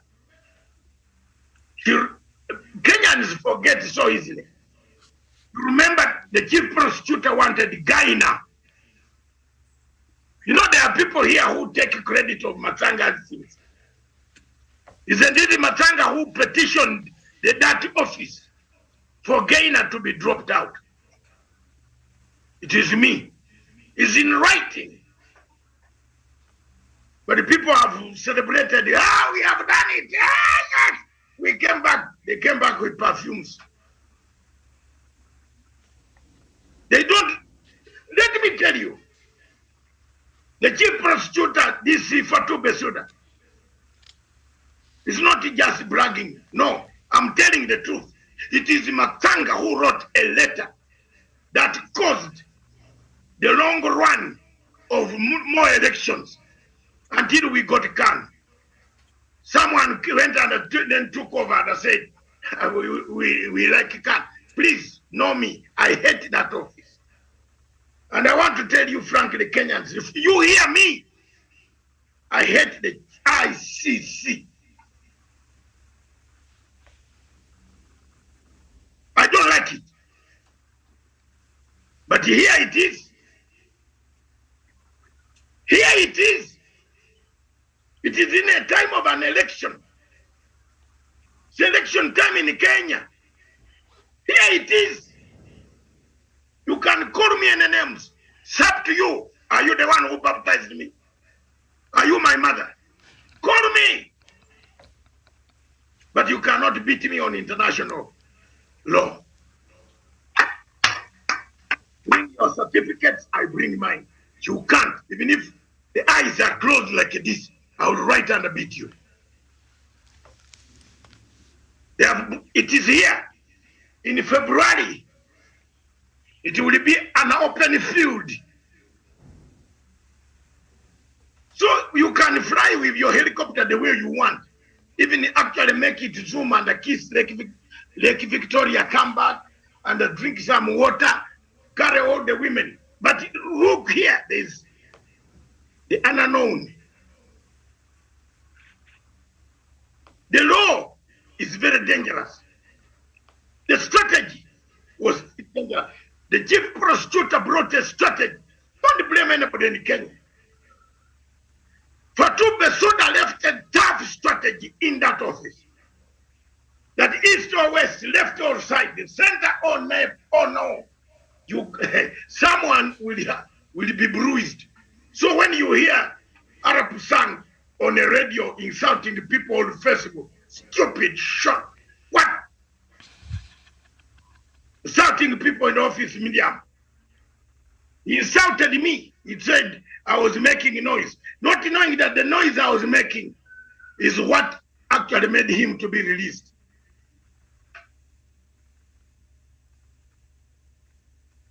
And the song I pray for you. Because I have forgiven even those who killed my father. Why should I hate you? It's a dangerous sin, and the Kenyans must be prepared for this. It's coming in the time of elections, an election which is already gerrymandered by another man called Chebukati. Is he real Ruya or is he mixture? Well, Songa, you better tell me this. Because we Ruya people do the right thing, man. You can't talk this, talk that. This election is in chaos. Look at it. Now, yeah, they are disqualifying some parties. Then they say, where were these things? Medium, this is Friday. Watch it. Other televisions are showing Mama Maria from Mexico. Mama Maria, I don't know. I've never followed that soap opera. The ICC is a problem. Everywhere it goes, it leaves a wound, a big wound. For us in Uganda, and listen, I want to take this opportunity this afternoon. Thank President Museveni for having agreed for Ugandans to do a peace process to stop the mess of ICC. We agreed, we went to Juba, we boxed each other. Some of us were supposed to be assassinated. Some of us were supposed to be killed by tomahawks while we are looking for peace. But God here Almighty brought some of us back here. I'm here. Because the people, when God loves you, loves you. But we brought peace, we avoided the ICC mess. That's it. Those who did not sign the agreement like Ongwen and decided to go to Central African Republic, it was not Museveni's and Matsanga and Rugunda's mandate to look for Konyi or Ongwen or anybody they are looking for.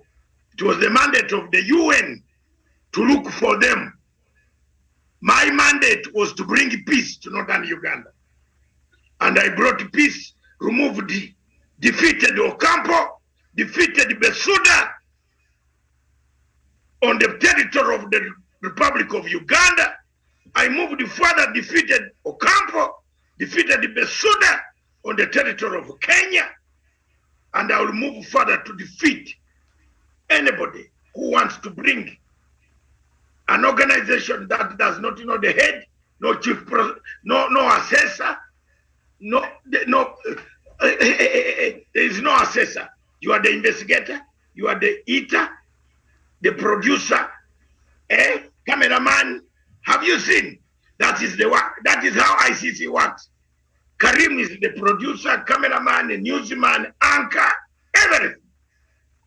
Is that an organization you want your people to belong to?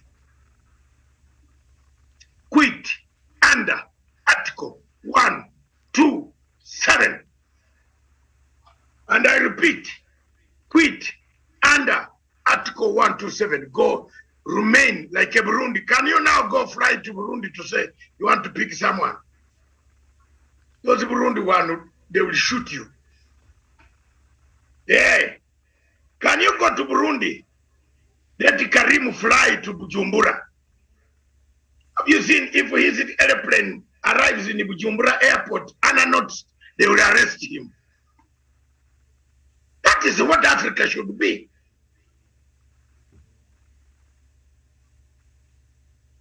And have you seen, is there any problem in Burundi? But there's a problem in Ethiopia because Africa fears the type of Burundi. Munanisikia leo. If the Prime Minister of Ethiopia had been Burundi type, not NGO type, the younger man only was an NGO man, he would have done Burundi. Ethiopia would be together. Now see where we are heading. That you are still remaining in ICC, and you are Kenya, you are here. You are even telling people that I'm going to listen to the case. Shame on you.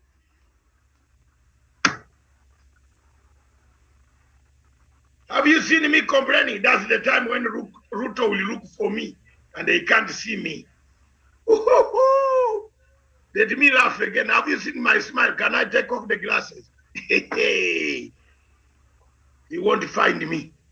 That he's going to be a president of Republic of where? Where?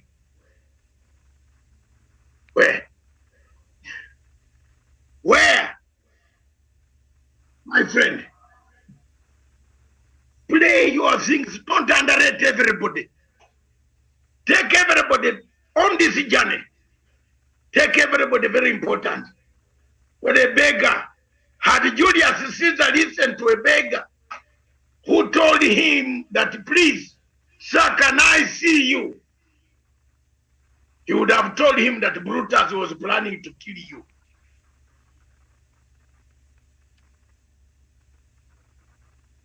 All of you have read Julius Caesar and Maccabees.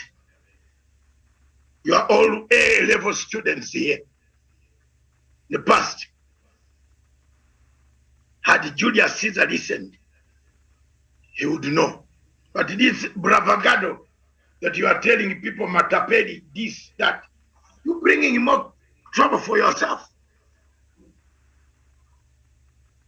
Yet you had actually cleared a journey. You are a very able politician.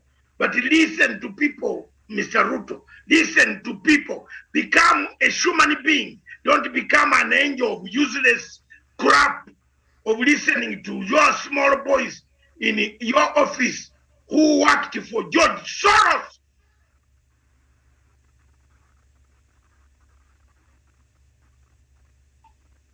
Under the government of Kenya, get rid of ICC.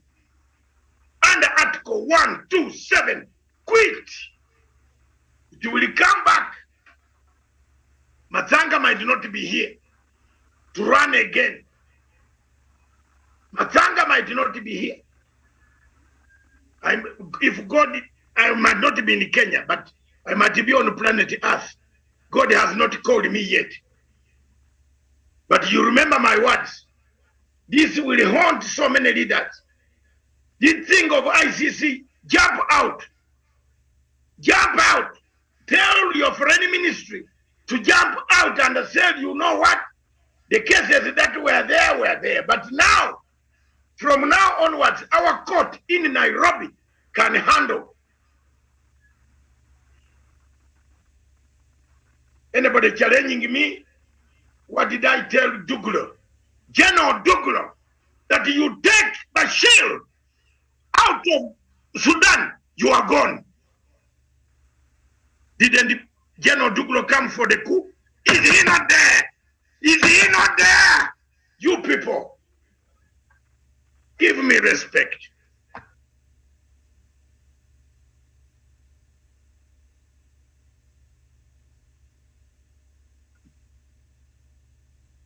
Is General Duglo not in power?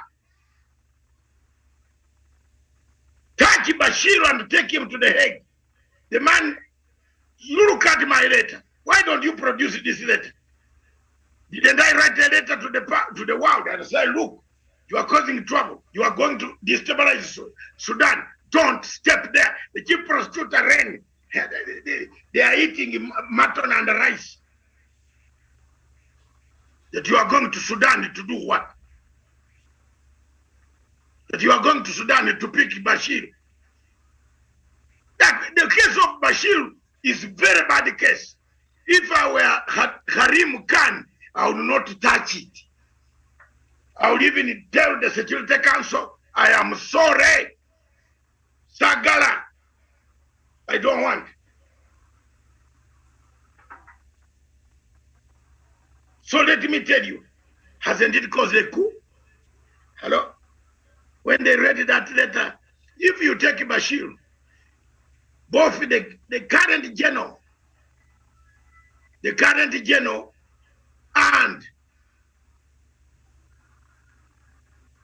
the deputy, they should be the one preparing their briefcases. Especially the because they were the commanders of Janjaweed. Mm-hmm. The man called and said, where is that man Ugandan? When is he coming to Khartoum? I said, Khartoum, there's demonstration, they can put paraffin on me. Muse, I will not come, but take note.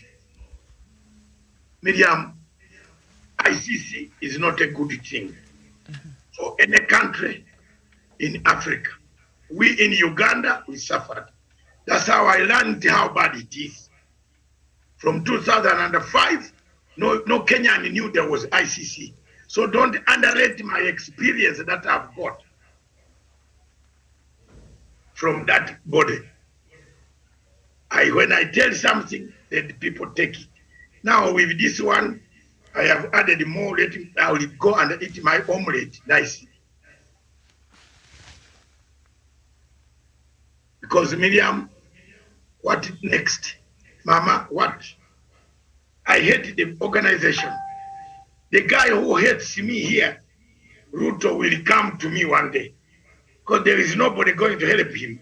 Oh. But because I'm a Christian, brought from a Christian home, I will evaluate my conscience. Because my father said, never die with a wound in your heart. But the case is bad. Thank you. I summarize. All right, Doc, before we move on to another matter, there's a story here that I think is very important, but it was not part of the topics. Maybe let me just bring it to our attention. And that is the Chief Justice, Martha Koome, wants to file an appeal against a High Court decision that allowed her to appoint 6 judges should the President refuse to swear them. The intention to appeal means that the Chief Justice does not want to appoint and swear in the judges who were rejected by President Uhuru Kenyatta. So this is the letter by Chief Justice. Take notice that the Chief Justice, being dissatisfied with the judgment and decree of the High Court, intends to appeal to the Court of Appeal against the whole of the said judgment and decree. We request to be furnished with the proceedings to the file, the CJ's record of appeal. So the Chief Justice, Martha Koome, is saying, remember when the court ruled that she should go ahead and swear in the 6 judges that President Uhuru Kenyatta rejected, but now she's saying she's filing an appeal for an intention not to swear in those judges. You want me to say something? Yes. If she had tried to swear any judge, she would be in prison. Yeah. For treason. For treason. You get my point? She would be in prison for treason. You cannot swear any judge when the law says the president shall.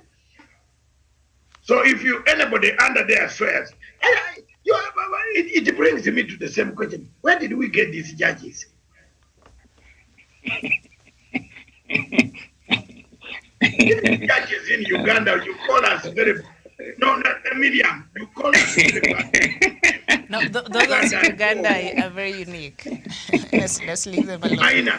Where did we get this? A judge cannot see. Where a judge cannot see that. Democracy. Exactly. Yeah. That where we read, where you are reading the law. But even if it is democracy, where you are reading the law, Minor, how can you tell a chief justice to swear judges when there is a president? Surely, what type of democracy? It cannot happen in Chad. It cannot happen anywhere in Uganda. It cannot happen anywhere in Britain. That you tell. But that's the difference. That's the difference of the countries. That's why we are unique. Every country have a uniqueness. I think there is. Yeah. That is, ours is a very vibrant democracy. Yeah, they are doing well. To be honest, we can congratulate Kenya also to have the advanced level democracy in Africa. They are doing great. We need to acknowledge that. Okay. You know, we will have flaws every time in Africa, but they are trying. Yeah, we cannot say that it's a bad democracy, it's a good one. You but see now, it's the a step ahead. CJ, the CJ has made a but very in my wise... country, if they tell you President Maina has called the judge to say, don't swear this person, she will never even talk about, there will not even newspaper or any TV will talk about the chapter close. Thank you. Maina. Finish. Yes, Dr. There is a democracy, but hey, the type of democracy I see here is very good. But democracy we need to admire it. To be honest, there are a lot of things we need to learn from Kenya, Dr. Kenya's other parties. It's only in Kenya you see that political parties, leaders can sit together, they eat, they drink without having. Some of the country, they cannot even see face to face. We need to give the credit to this country. We need to congratulate Uhuru, my brother. There is no any African countries you can see opposition leaders, they sit down, they drink tea, they can meet, they laugh. At the end of the day, they say, Ndugu, forget about the past, let's talk now. We need to give them the credit. On that one, I agree. Yes. I agree. Yes. Doc, even the other one is just part of it. But the judges... And the other one also is just part of it. If the constitution of the country has given... It's okay. It's okay. I didn't say it is bad democracy. I only said what kind of judges we have. Interesting democracy. It is very vibrant. Vibrant. Actually, Miriam made my day. Mm-hmm. Very, very vibrant.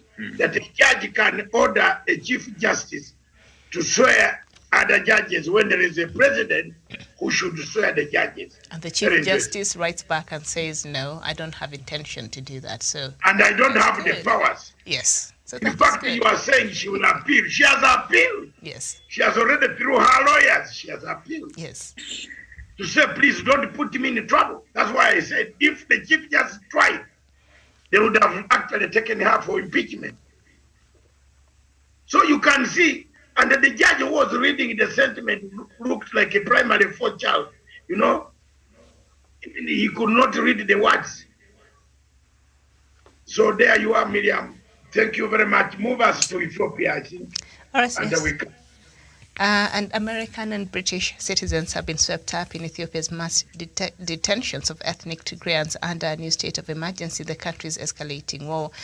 The press now is reporting thousands of Tigrayans in the capital Addis Ababa and across Africa's second most populous country have already been detained, and fears of more such detentions soared on Thursday as authorities ordered landlords to register tenants' identities with police. Meanwhile, men armed with sticks were seen on some streets as volunteer groups sought out Tigrayans to report them. And I think yesterday I was reading another report here that said that the U.S. is expressed confidence on the mediation process that will be led by the former president of Nigeria, Olusegun Obasanjo.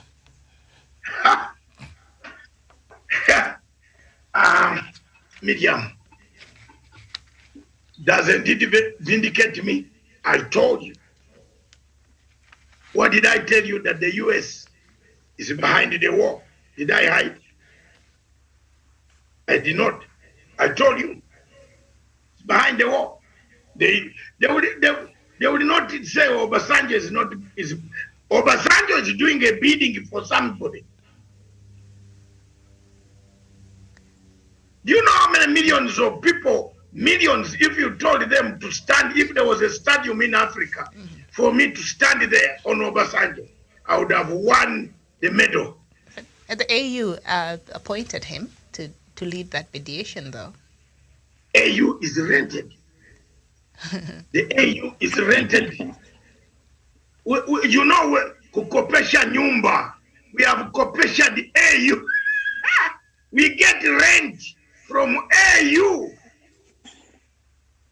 Where? Yeah, France pays us rent. You don't know. Maina knows, but I don't want to drag him in this because he's in Paris. He can have a problem. Maina, don't know. I'm not aware about it. Maybe you can tell me. It's rented. How? If our if China build our headquarters, how do you say? If China build our headquarters, how do you say we are renting it? Wait first. You know why they are fighting to get Ethiopia dismembered? You know, to get out and take over that Ethiopia. They are very upset how China was able. Wait, how China? Daktari, there is a saying in my village. You did not know there was a rent. So let me explain to you how it is rented. We are getting rent from France. France is paying us for being there as AU. I'm not the only person who has said AU needs very important, bigger scholars than Matsanga are saying time has come for AU to rebrand itself, bring its new energy. Even Musa Muhammad Faki said that. Himself, because he's rented. I am not blaming Musa Faki. Musa Faki found the system there, rent. So time has come for us to speak. Look at the Obasanjo, the Ethiopian scenario. Obasanjo went to South Sudan. He was told to find out human rights abuses. Who killed the people? Obasanjo did a very nice report. I have 2 reports, by the way. I have 2, both of them. The original one, I am very good. Miriam, trust me. When you come to bury me, just pray for that knowledge. One day, I got the 2 reports. One, which was original Obasanjo, and the 2, the Dr. Obasanjo report. Let him say, "Ma," I throw it to the public. If he opens those lips of his, I will throw it to the public. I swear in the name of God, even tonight. So that Africans can read this report of Obasanjo. Both 2 reports. It's like Hassan Omar during the ICC. Let me have a question, Dr. You will ask me, let me come. Okay, fine, ask. My question is, why anytime we African, when we sit down, we are just blaming the outcome, but we cannot blame the situation itself. Who is behind the situation? But I'm coming. This is the question I'm asking. I have just shown you who is because behind. whatever we are talking about right now, we are just talking about it now. But I'm showing you, boss, I am showing you who is behind it. Maina, you have been following me. I have not been shy to say who is behind it.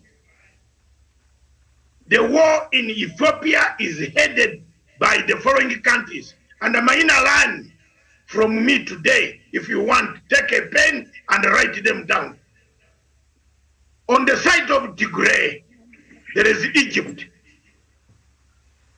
Egypt, United States of America, France. You get my point? Several countries from the Gulf. I don't want to mention them, then they stop my visa passing through there. Because I think I need a plane through there. Several. As Eritrea. No, not Eritrea. Eritrea is on this other side. Those are the countries backing. Then Sudan, the Khartoum has a play in Amhara region. They are pushing there with troops. Egypt has sent troops into Tigray. Brother, don't ask me. I have the spokesman of the Tigray forces is now we're talking about the result. Is my friend. The result, the outcome of the war. What is the real problem? Listen. Maina, if you want to listen, listen. You ask who are the people. The number two, the people behind the Ethiopian government of Dr. Abiy Ahmed are the following: Turkey, Somalia,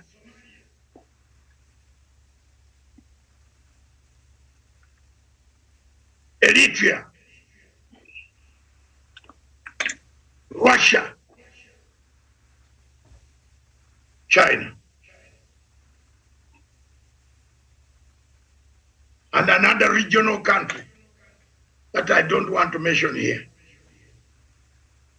So if you want to learn, if you want to, you're asking me who are behind that. I want to bring you breaking news.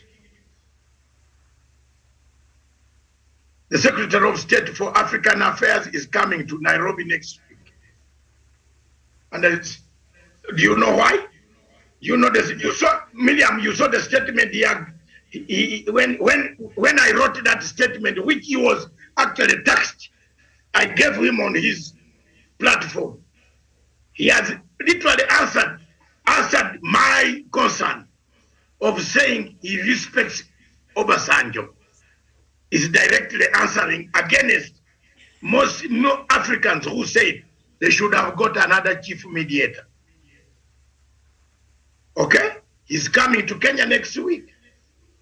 And Nigeria, and I don't know whether you travel to your Chad, I don't know. But he's coming to Nairobi. Doc, Russia and Turkey, they've had a tiff there in Libya. Will they really be working together to... No, in Ethiopia they are together. Okay. Their mercenaries are in Addis Ababa, protecting Addis Ababa. As I speak, last night, one of the diplomats, a relative, a Ugandan, passed through Nairobi, is here. I sat down, I can't believe it. So I'm telling you the practical thing. AU, a rented organization, is helpless. That's why Musa Faki said, it's time we change it. Because he has found it. When he wanted to speak, Ethiopian government said, we shall deport you from here. Yeah, they told him, don't bring problems on us. It is we Africans, Maina, who brought this problem itself. The problem is ourselves. Now the US has come on the other side to stop Egypt. You know, when Egyptians are annoyed, they could bomb that dam. So that is the complexity of the problems. If we have a solution, I put forward my solution. The only solution is to get either Mbeki or Chisano or another African leader to lead the delegation.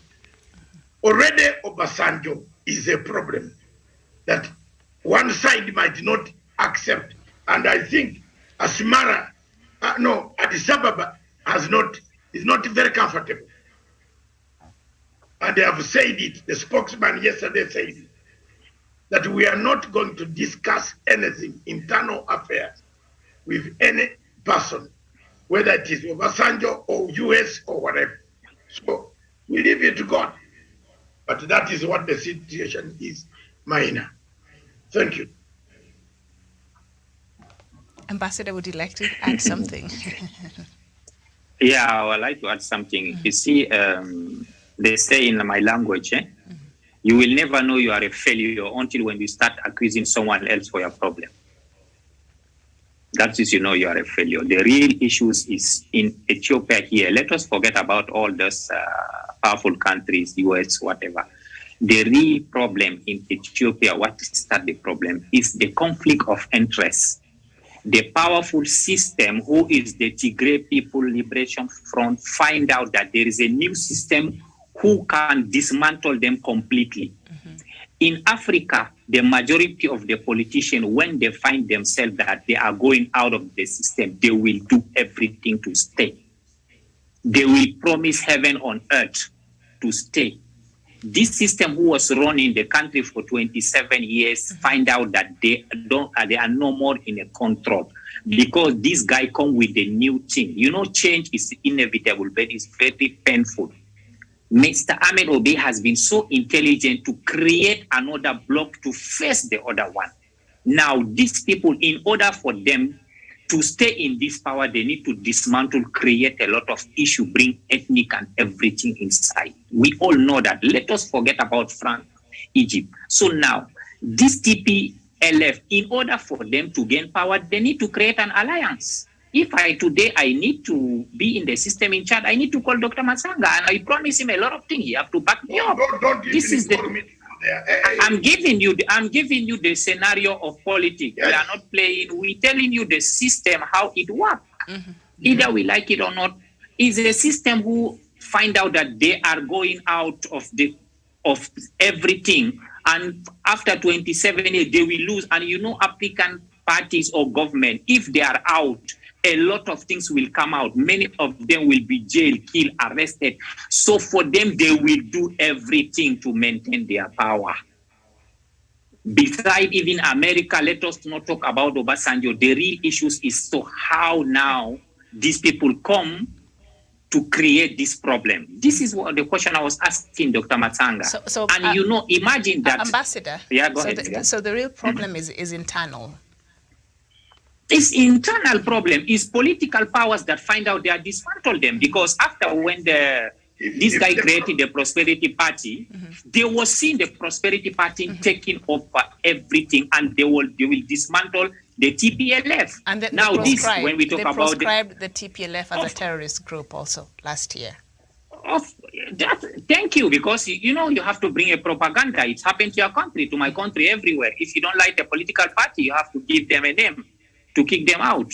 What about? You have to build a system that the population will. Go ahead. Can I come in and ask Maina? Maina. You are saying Tigray are the problem. Can you explain to me the 40 kilometers? That is where the English you want to twist it. A 27 year. No, Dr. Let us go back. A 27 years powerful system find themselves that they are threatening and they will go out of their way. What about simple as ABC? What about the Oromo Liberation Front, which is 40 for now? For now, the powerful one we know in the But I am not talking politics. I am telling you the base of what pulling them out of their way to create everything now to bring the alliance. If Dr. Matsanga, today you find out that your position is threatened, you will do everything. You know, after you, there will be a lot of mess that will cover. This is the problem we have in Africa. I'm giving an example.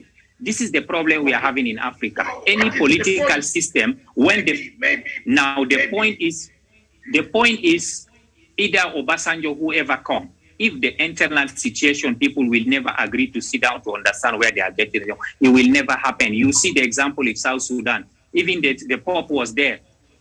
You can even bring back Jesus. If these two people did never sit down to agree, my brother, we are getting it wrong. I think we need to agree right now and sit down. Nothing will happen. Then you are. I can agree with you with one point. You have to agree with me on all the points because the situation is internal. With you everything. It's true. No, because you don't know anything about TPLF. Okay. And Oromo. Do you know? I am not a politician. No. I agree with you. I am not playing politics. Boss, I have agreed with you. Don't you take compliments? But you've told him he does not. You have to say, I agree with you with everything, Dr. Maina. Now I will tell you. No. All right. So he agrees partly. So Maina, which part, Doctor? What part do you agree that Ambassador Maina has said? That I agree with Maina. Thank you. I agree with Ambassador Maina. on the question of internal dynamics. That it is true the Tigray people have been there for 27 years. It is true the Tigray played a part in the ouster of Mengistu Haile Mariam. And fighting the Italians also. And fought the Italians, won the wars of Ethiopia. It's true that it is internal dynamics that has created Ethiopia to reach a point of no return. Because bad leadership created by the younger man of NGO syndrome called Abiy Ahmed. Dr. Abiy Ahmed has never worked anywhere except in NGOs. Did you know that, Mr. Maina? But Doc, they had problems before Abiy came. Remember, even the other one had to resign. So the other one is from Amhara.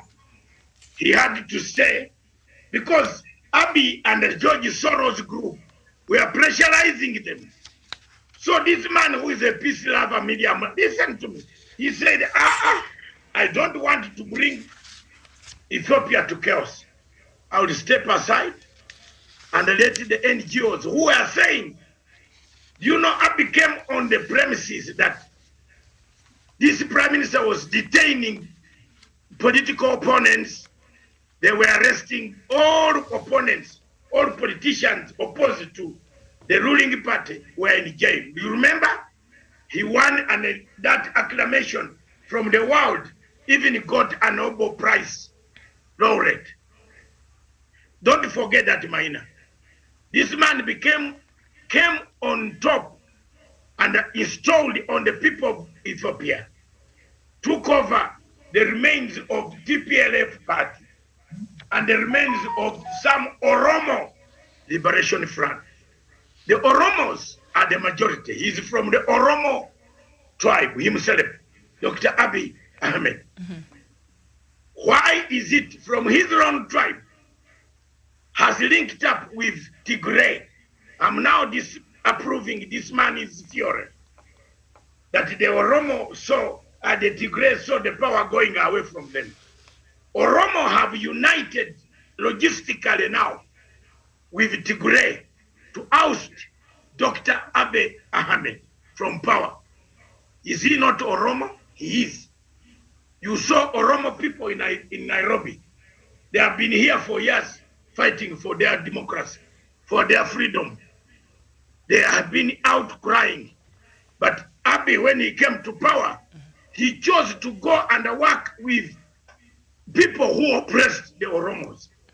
So Oromo, Abiy has no support in Ethiopia.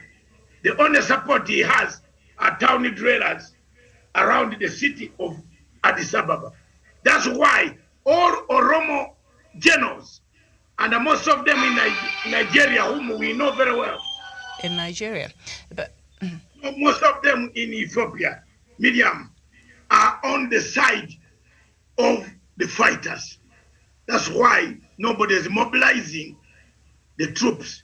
The prime minister came out to say, pick up the arms. Come and pick up the arms. Maina, listen carefully. If your generals are even in bed with the rebels, then you are in trouble.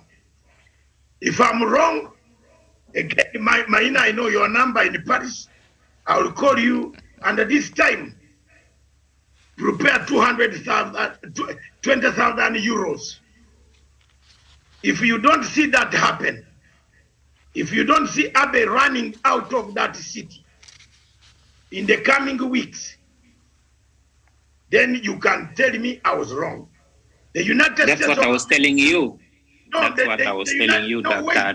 The United States of America. Any organization when you. They have 90 people already, and the medium be an habitual here. They have 90 people whom they have already arranged to take over government in Addis Ababa. Maina, I hope you are in a developed world. You are not in Chad, Jamena. The TV is very clear. I am also in Nairobi. The TV is very clear. You can see 90 people signing in preparation to take over a transitional government in Addis Ababa. So even if it is, I agreed with you, internal dynamics created the problem, it has now become an external funded problem. That is the point, Maina, which I wanted to give you a credit and also give me a credit for having learned the conflict. Can we agree on that? Wonderful.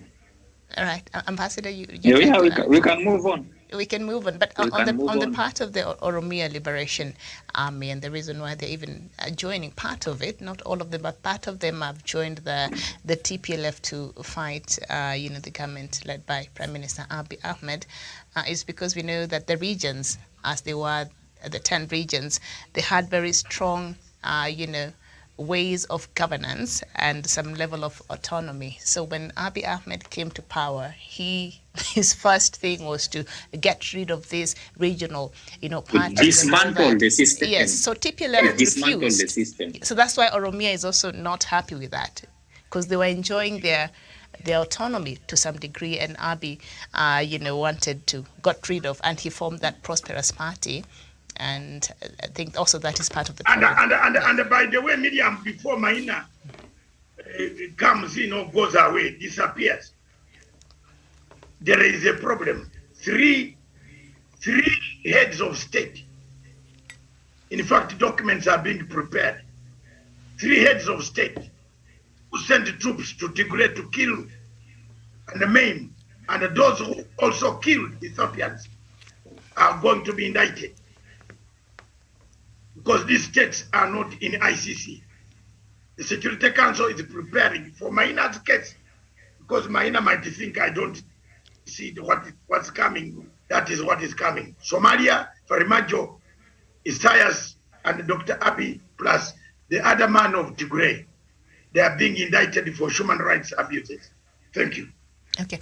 Douglas has raised his hands. Want to say something, yes. Douglas? Thank you.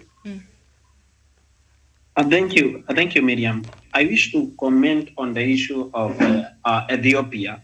When Doctor says that the people of Ethiopia or these regions have also had their own issues, it is true they have had their own issues, and now external interference has been able to make things difficult in Ethiopia as we know it today. And that is a fact. We cannot be able to deny that. It is a fact that external interference has been able to deal abroad to Ethiopia as we know it today. Another issue that we need to check, Miriam, is the issue of the 10 regions in Ethiopia, traditional ways of governance that have been interfered with by the Prosperity Party of Abiy Ahmed, the Prime Minister of Ethiopia. Miriam, there is no way you can be able to come out there and interfere with the way people have been governing themselves. Remember, Ethiopia is a predominant, traditional kind of a society which has always been governing themselves according to their regions and empowering their own regional governments and also regional institutions, then adhering to a central FINDROS system that has always been in place. And you cannot just wake up from wherever you come from, just destroy these, dismantle these systems, and be able to consolidate power to the center for your own benefit or a few people. Whereas this has always been observed and has always been respected over the years. Douglas, we can't hear you. Douglas, we really can't hear you. We have a serious problem with the reception. I apologize. So perhaps I'll just bring in somebody else who'd want to have a chip on this conversation, Sharon or Daniel or Samuel Tawish. Miriam, I'll make a very brief commentary on this because already Dr. Masanga has spoken extensively, and of course also Gaina and my other colleague panelist. Indeed, I wouldn't quite want to go into the factional differences and antagonism that is going on in Ethiopia, but by and large, looking into the collective problem that the people of Ethiopia are facing, something which has the potential really to spiral into the rest of the African continent, and more so the East Africa region. Miriam, we all understand that Ethiopia is really in a strategic position, also being home, of course, to the African Union headquarters. And when you look into what is happening today, it really threatens the unity and, of course, I mean, the unity of the people of Ethiopia and the region at large, because it's supposed to epitomize the face of Africa and the call for peace and tranquility. But be that as it may, Miriam, moving forward, we've seen this problem has been here with us for about 1 year now, almost over 1 year now. And there's not been so much in terms of trying to bring a solution to this conflict in Ethiopia. Save for the recent, of course, intervention that we have seen from the United Nations and also African Union sending in Olusegun Obasanjo, the former president of Nigeria. Dr. Masanga himself, of course, being an authority in matters diplomacy and conflict resolution, has come out and registered his reservation through the Pan-African Forum Limited, that this is not a person who is going to help strike a truce in as far as the conflict in Ethiopia is concerned. So moving forward, what is it then we can do? I think that is the bottom line. People continue to die. People are being continually being misplaced. I mean, there are people dying of hunger and famine.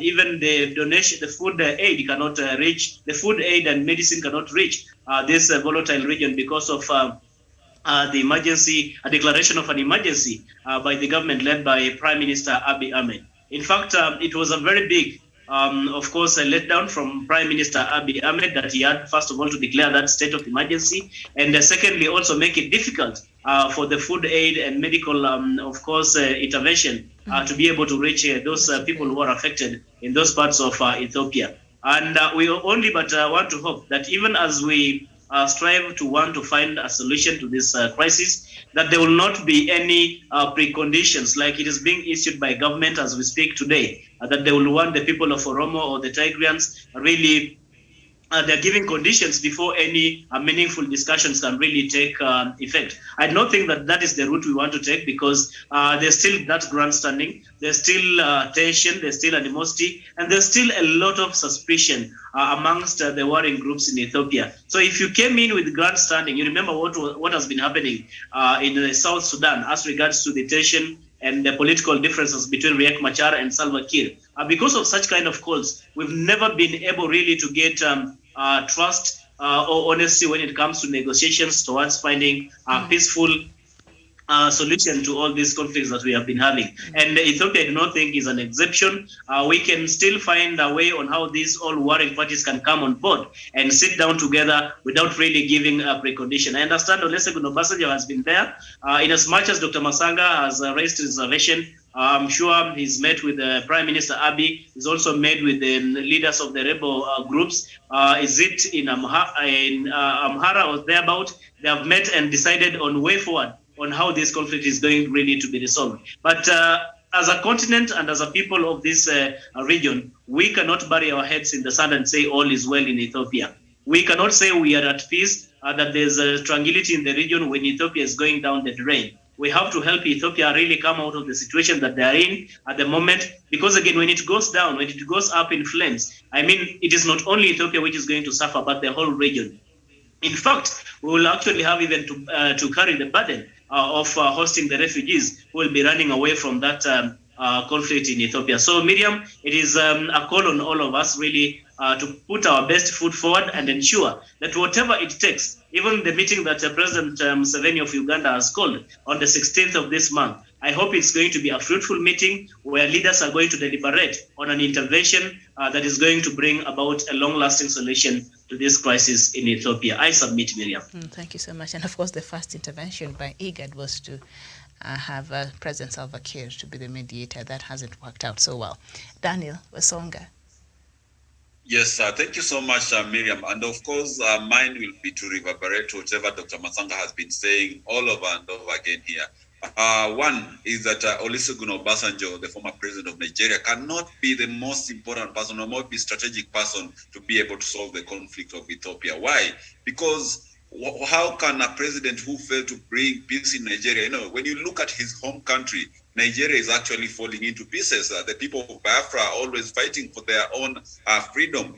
He has not been able to broker any deal between the people of Biafra and the federal state of Nigeria, even when he was the president himself. So they say that charity begins at home. He cannot be going to put out fire in Ethiopia when his homeland Nigeria is actually ripping apart. Number two, the other day, Dr. Masanga gave a very, very well-elaborated empirical data of the conflict that Olusegun Obasanjo has been unable to solve in Africa, starting with Charles Taylor and also whatever was happening around Sudan, Uganda. So to me, I think he has a track record of not solving these particular conflicts with a finality. So if we take him to Ethiopia to be the arbiter there, we have a high possibility of having a conflict, again, being left midway, and that will actually spell a recipe for disaster.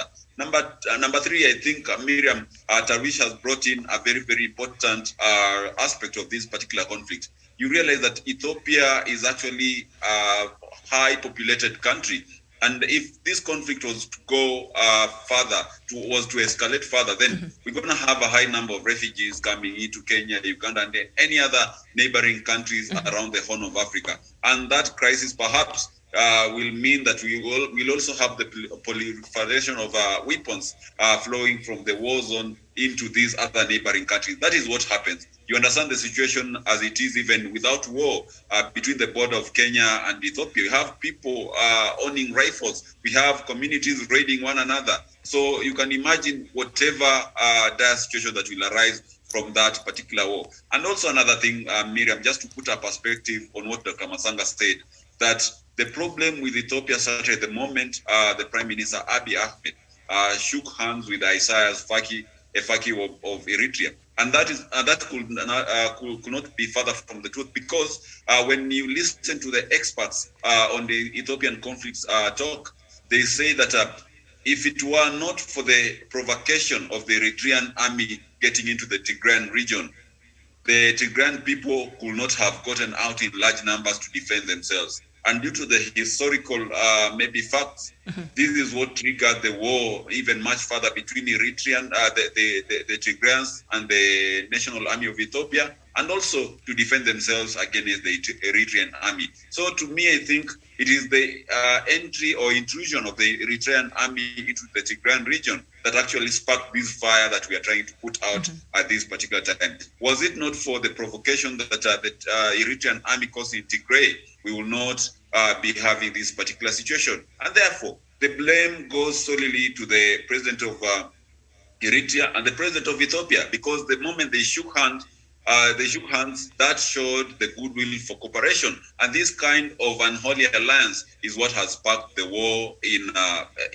Tigray and the wider Ethiopia. So to me, I think for us to have an amiable solution to this particular conflict, we need to get in experts who are bipartisan, experts who do not harbor a certain interest. Dr. Masanga talked about some of the so-called mediators having ambitions of pocketing money or from the foreign donors and other players. We need not to get such people into such negotiations. We need to get heads of states who are very, very bipartisan. We need to get experts who will be able to do this kind of job without any kind of bias or maybe any hidden interest, so that we are able to settle the conflict with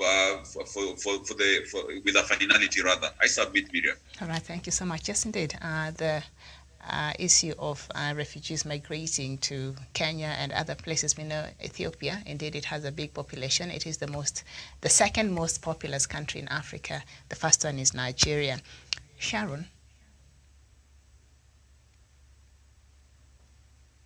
I don't know if it's there, but I do have a question for you, Ambassador Maina. Of course, we've seen Abiy Ahmed with the kind of, statements he's been making, urging, Ethiopians to arm themselves and be ready and to fight and protect, as reports were rife that the TPLF and other forces are approaching Addis Ababa. Would you say that Prime Minister Abiy Ahmed is obsessed with a military solution when indeed this is a problem in Ethiopia could easily be solved, and it looks like it is a political solution? And why is he obsessed with a military solution? First of all, is it me to answer? I wanted Ambassador to answer, then you could conclude the show. Ambassador is not there. All right, go ahead. Ambassador He ran away. Very well. Controversial issues. Doesn't. Miriam, the man is militaristic, and he's not. He has this NGO society turning into a gunman. You know, it's very dangerous. But breaking news again, because I'm on some breaking news coming in. The government of Republic of Kenya has increased security surveillance over its territory. Miriam, what does that tell you? What does that tell you now? All of you are here. You are here, and I told you. They have increased security surveillance. Breakage is going around 411, and that is going around right now. They have increased security surveillance on all institutions, installations, the borders. That tells you quite a lot. Coming back to your question, is the guy is a militarist. The guy has called on people to come and pick up guns. If you do that, you have already plunged the country into civil war. Even if this war ends now, you can see now they are targeting Tigrayans in Addis Ababa, killing them. You know, this is exactly what happened in Uganda in 1985, when black people from northern Uganda were targeted. Anybody who is black was targeted, and the tire was put around the neck. All wars were being burnt, were put on fire in Kampala. People were watching and clapping. Honestly, by Bantu people. It is very sad. And we should not allow such circumstances to happen in Africa again. That's why some of us are here as living testimony to tell people that war is not very good. And therefore, you send in a mediator who is worth, who will bring you results. Miriam, the Prime Minister is a militarist. The Prime Minister has turned into a military operator. He's no longer a civilian Prime Minister. He's declared emergency law. He's arresting everybody. He's fighting everybody. In fact, if you arrive there and you're a journalist and you pretend to talk against him, he can use the martial law to lock you up. So that is what is happening in Ethiopia, Miriam. All right. Thank you. All right. It's 5 minutes past 1 p.m. I think it will be nice if we end the show now. The rest of the topics, we can discuss them on Sunday. I want to thank all of you and continue with the good work. Thank you very much, Douglas, from your campaigning trail. And Tawish, and thank you very much, Daniel. Thank you, Miriam. Thank you, Gaina, Maina, and my sister, Gitonga, who has already left. Thank you very much. God, and thank the technicians, the men who handle the equipment behind the scenes. Thank you very much. God bless you all. All right. Thank you so much. We see you on Sunday, 2 p.m. East African time for Africa Showdown. Enjoy your Friday. I will. Okay. Thank you. Yeah, indeed. Sunday, bye-bye. Indeed, enjoy, Miriam. I will. I promise I will. Definitely. Bye-bye.